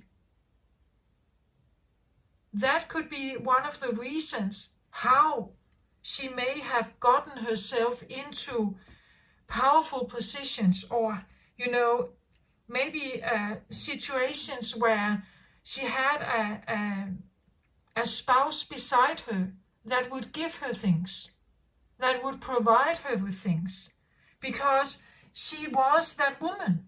She became that queen, right? She did have that, she had that power. And maybe you're trying to awaken like a bravery here, that are trying to get yourself out of some kind of problem here, to rise again, to have status again, to be seen as adorable or beautiful here. And trying to become this one again, this queen here. Again, she's a Queen Esther here, but she wasn't in the beginning. As I said, she was a Hebrew orphan. Her name, Queen Esther, this is what she was named when she became queen.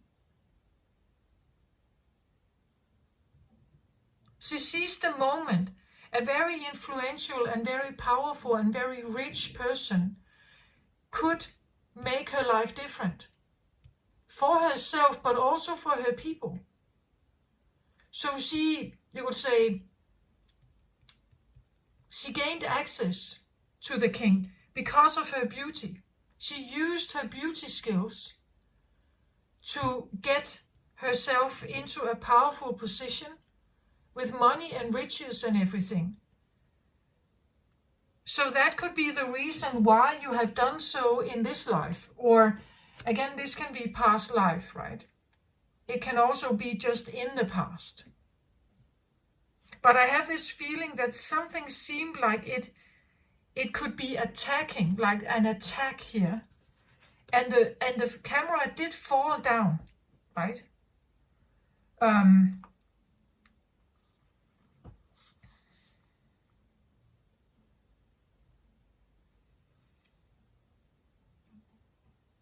So her name is derived from the word meaning bright star, or morning and evening star. This is the name she grew into when she courageously trusted her intuition and used its divine timing to save herself and her people. So when your soul selects that card here, the ego has a timetable that the soul couldn't care less about. When we are feeling stressed and threatened in some way here, fear can be exceptionally loud and can inform the ego to work overtime in trying to get something accomplished or to manipulate something to happen. The natural flow of energy that's always at work behind the scenes, the universe's capacity to assist us, then gets blocked. When we are in service of love, we are following the dictates of our soul. And when the ego is in service of the soul, divine timing ensues. Esther mastered this art. Even under extreme duress, she listened wisely to her soul. She became a queen by letting her love for her people inform her feminine intuitive powers. This is her imperative. Trust that everything is aligning in divine timing, and trust your soul voice. For some reason, I feel like you cannot, even though you're trying to use like external beauty here, you will not find the partner, the right partner. It is a sense of divine timing. When you own the right energy here and you walk with this energy, the real, true divine love will come into your life. You cannot put pressure on it. Like, even if you wanna, erase, like, age here. Like, even if you are afraid of your aging here, for instance, or illness, or possible attractiveness, you can't just override it,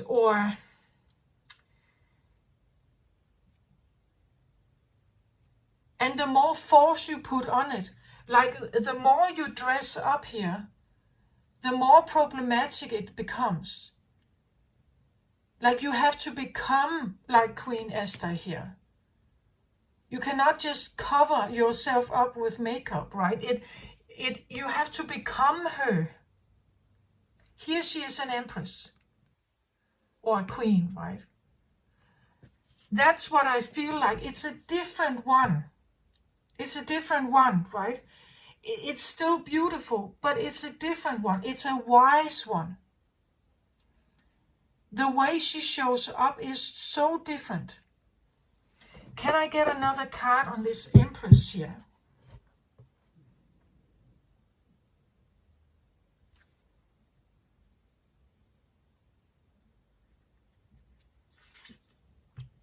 So I get grateful optimism, joyous view of the future.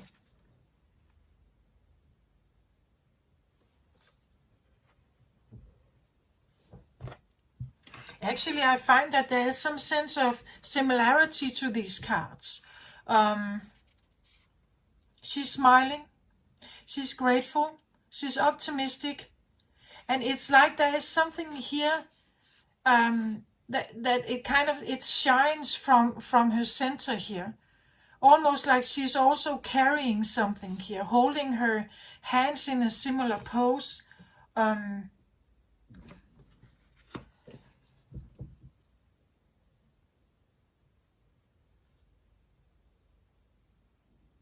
Grateful optimism, joyous view of the future. Let's have a look at the book here, this card.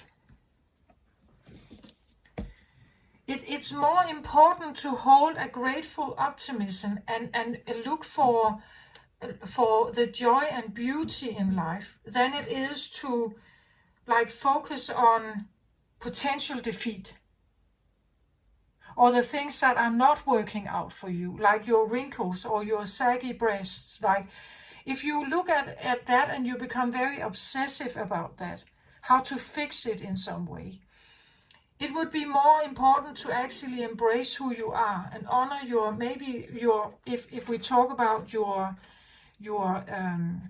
body right now, that it's going through some kind of process, that honor that, right? Look at the things that can give you joy and that is positive than the things that potentially is negative. Because when you do this, when you look at this more joyous, positive thing, your energy shifts. You will have a different aura. The priestess of the cranes looks joyously upon the world. Light radiates from her brow chakra, projecting thoughts of great hope and optimism. Her heart center vibrates with feelings of grace and appreciation. Her hands are held in a mudra, a prayerful position, and her third chakra, where life force energy is generated. So again, life force energy, right? The third chakra is the solar plexus chakra. This card calls you to reignite your enthusiasm for your life, to look around and find bright sparks of present joy or pleasure or just kindness or friendship, right? To kindle the flames of future hope. One crane faces left, which is, and they are up here, if you're wondering. Like, they sit up here. And do we actually have, there's something here as well on each side. We can see only one more well here. There's one here, if you can see it, and I can see only the tail over here. So one is here, and another one is over here, but then it's hidden by this one. Okay, so one crane faces left, which is the past, while the other, looking right, faces the future. This is a reminder that your appreciation for the present is inextricably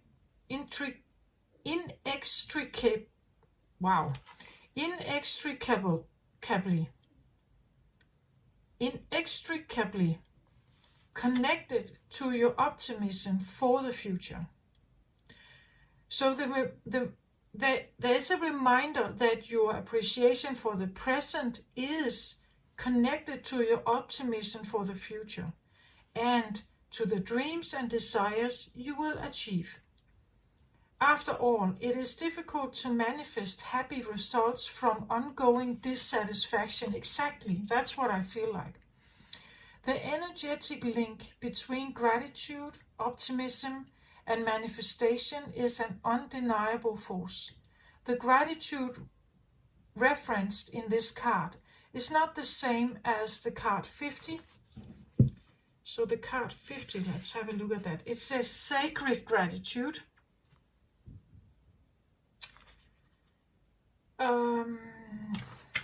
So the gratitude referred in this card is not the same as, well, sacred gratitude, which encourages a profound recognition of your very value. This appreciation here is more lighthearted, a blissful sighing of all the little experiences that bring joy to your life. Once you frame more happy perceptions of the past and present, you can look at the future with equally joyous expectations. Your grateful optimism will project such vibrant visions of the future that the universe will be compelled to respond. That's what I feel like. It's law of attraction. Like if this is what you are sending out and this is what you feel inside, the universe must bring something equally as beautiful to you. So lift your perceptions, elevate your outlook on the wings of the white crane. Feel the joy and optimism expanding your being, rippling outward into the skies of unlimited potential. You will soon find the great lock of crane energy bringing you all the prosperity, grace, and good health that you have chosen to be optimistic about. I recognize and appreciate all the little joys that I've been blessed with. I look to the future with happy expectations. That's what I feel like. There's something about, even though you feel like maybe, and I know I've been focusing so much on aging and something, but it could also be that it's something else in your life, but it's similar to that. And you have been trying to figure out a way how to somehow surpass it or have a comeback in some way. Again, I talked about something extinct or something not there or something not, something that you have felt you have not really had in your life for a long time. Let's say that. And maybe you have been covering yourself up here. Like maybe you haven't really figured out how to not do that.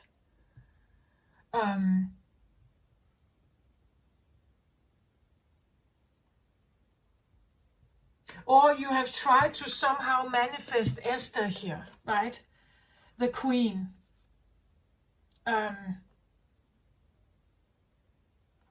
The ability to overcome maybe a sense of poverty. The storm warning could also be, as I said, it's destructive. It has already destroyed something here.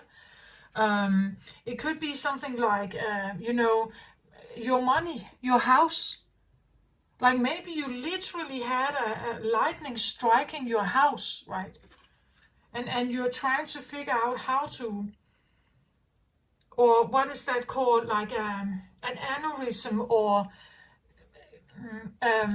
your body in some way, that your body has been affected, or your body is going through something, or you don't feel you have the same strength as you had once, or it doesn't look the same, as I said, with aging or attractiveness.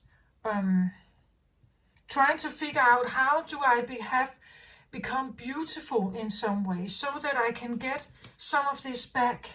I want some of this back, or I want something to be there to serve me in some way, or to serve something to help me, or to bring fortune into my life and bring fortune to my people, right?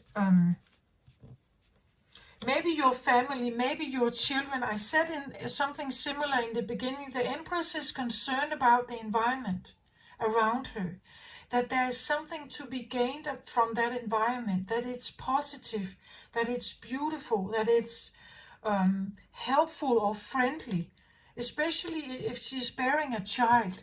There's safety here. There's beauty, there's color, there's joy, there's safety, or there's help here, right? She would be concerned with things like that. So that could be what she's looking for in her environment. Like, look at the beautiful things around you, connect with the beautiful things around you, more than like whatever this could be here.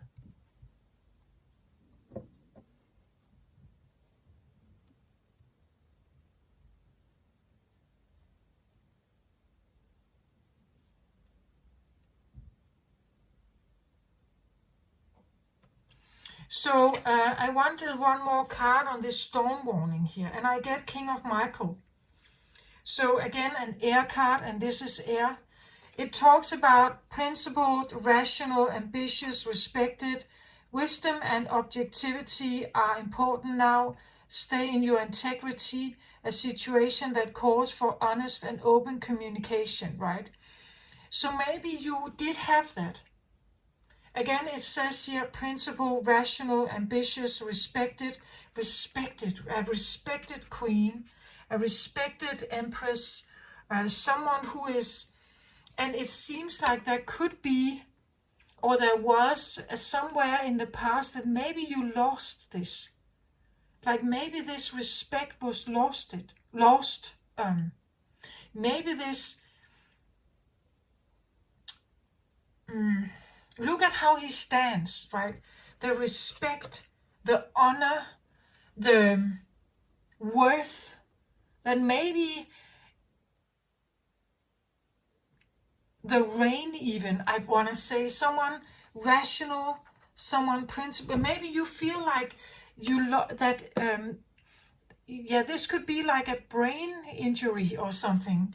That once you were this regarded, respected individual. Like your mind was rational, you were strong, you had great analytical power, you were a king here, but you could lose it. Like dementia, like, as I said, a potential aneurysm, change something. And you wanted to figure out how to fix it in some way, how to get some of this back. The respect, the honor, the reign, maybe as a king,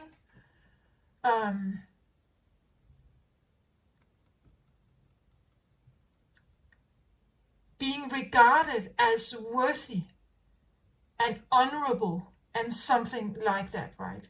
Trying to figure out how to get that back in some way. It was a clarifier for this one.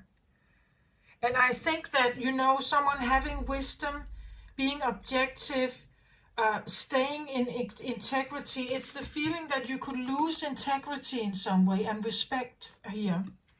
And you're trying to somehow overcome it or become successful again. A comeback. I need a comeback here. And figuring out how to maybe, and I feel like there's something about exterior, something about the way you look, being beautiful again, being respected or being beautiful, that there's a sense that your integrity lays in maybe your beauty. It lays in your femininity. It lays in your, fertility. It lays in the glow in your eyes. It lays in the hearth fire, right?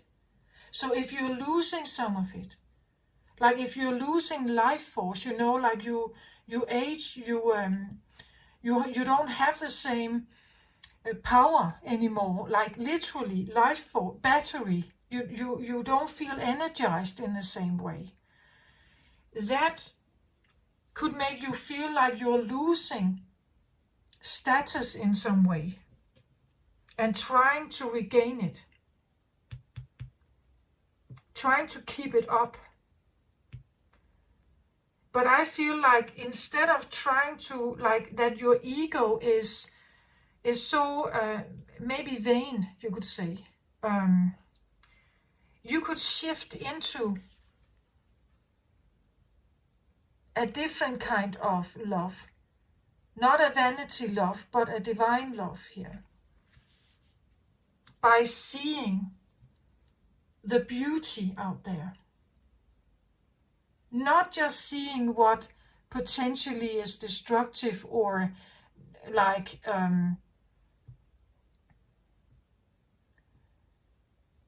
finding the simple, beautiful things in life.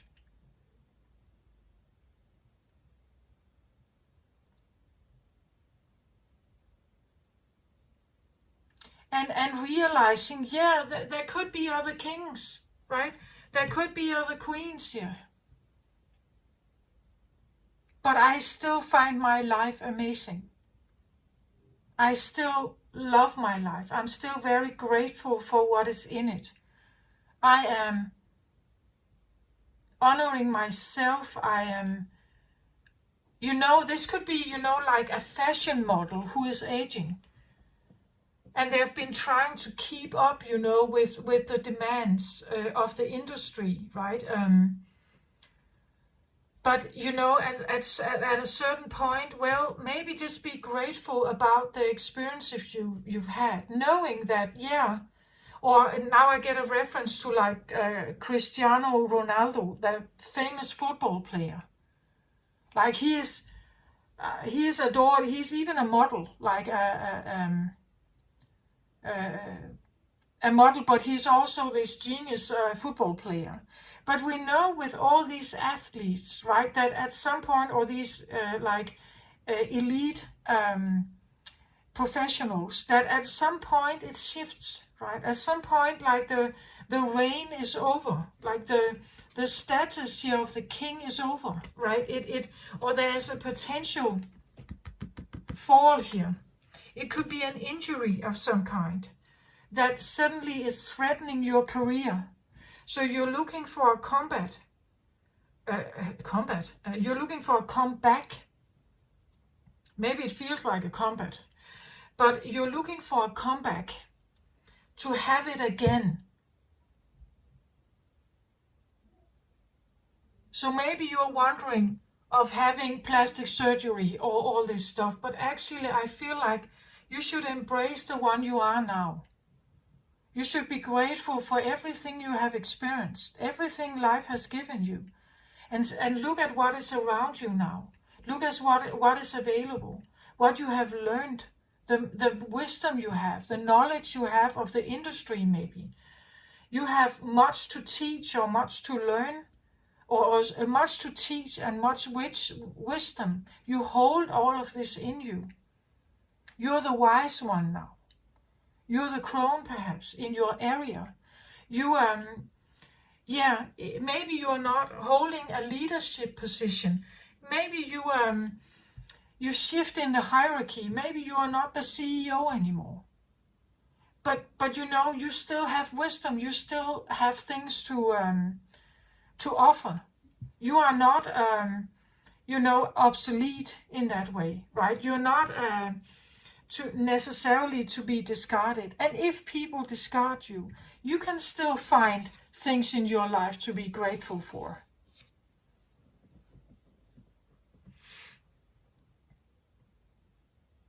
Can I have a card on Rabia here?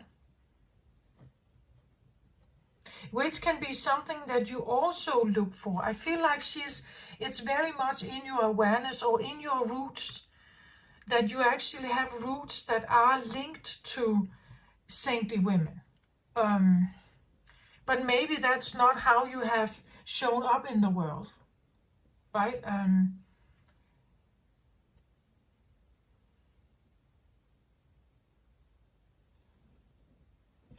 Yeah, so it says here star, right? And we have the morning star here. I feel like you could embrace this much more.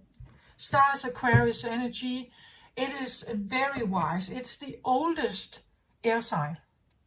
And we have air here. So something has been concerning about, maybe you know what you know, or what kind of, let's say, again, as I said, with a spiritual awakening, it's like everything you know about yourself is up for debate. Everything you've been taught, maybe what you have been taught is that beauty matters, external beauty matters, you know, and going for like finding to success through your beauty is quite all right. This though is a different kind. Like they have different values, right? They are embracing a different approach to life.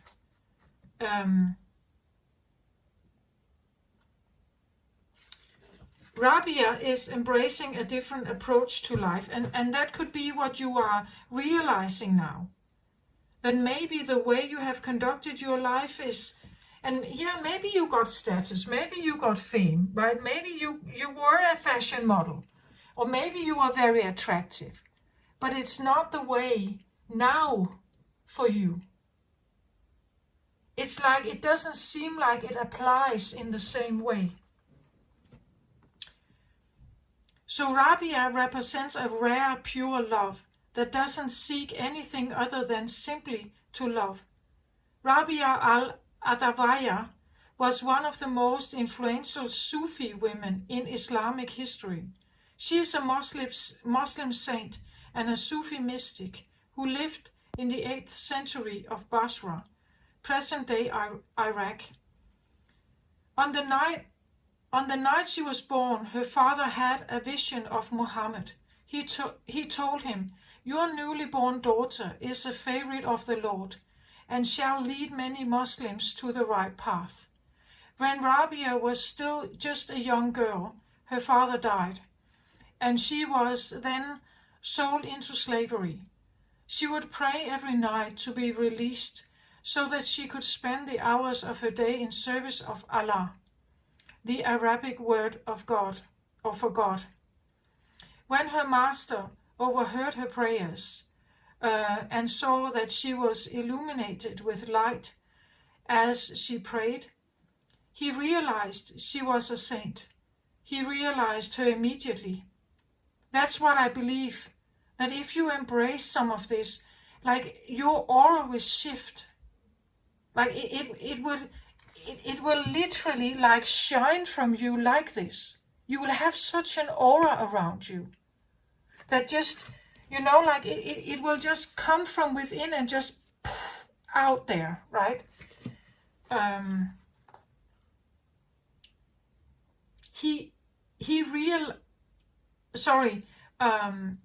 It says here, when her master overheard her prayer and saw that she was illuminated with light as she prayed, he realized she was a saint. He released her immediately. She went into the desert and worshipped in solitude. Rabia became known as the queen of saintly women because of the purity of her love and devotion to Allah. So there's something about if you, like the more you embrace like your inner voice and what is true to you, and you could say divine love, godly love, the more you embrace that, the more your aura will shift, I feel like. And then you will also, if you focus on this, you will shift your perspective. Other things will come into your life because you're seeing it now. You can let go of this and not focus on what was in the past. Like this is almost, I feel like, obsolete. This is the new way of moving forward for you, I feel like, Libra. If you trust it, and if you focus on the things that are more towards the future than the past. It's almost like you can make a clean slate, and then you can decide, choose to look for the pretty stuff, to look for the beautiful stuff in life, the kindness, the joyous small things maybe. Try to keep an optimistic mind. The more you do this, the more you align with your true purpose and what feels right for you in life, who you really are.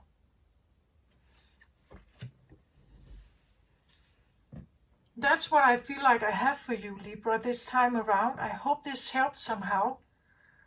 Especially if you're wondering about, your style, your wardrobe, your appearance in some way. Like, you can be loved for much more than your appearance. There is another light in you that can be awoken, that can be shown to the world. But you have to allow it, right? That's what I feel like I have for you. I hope this helps somehow, Libra. Take very good care of yourself out there. As always, I send you my love and light. Bye-bye.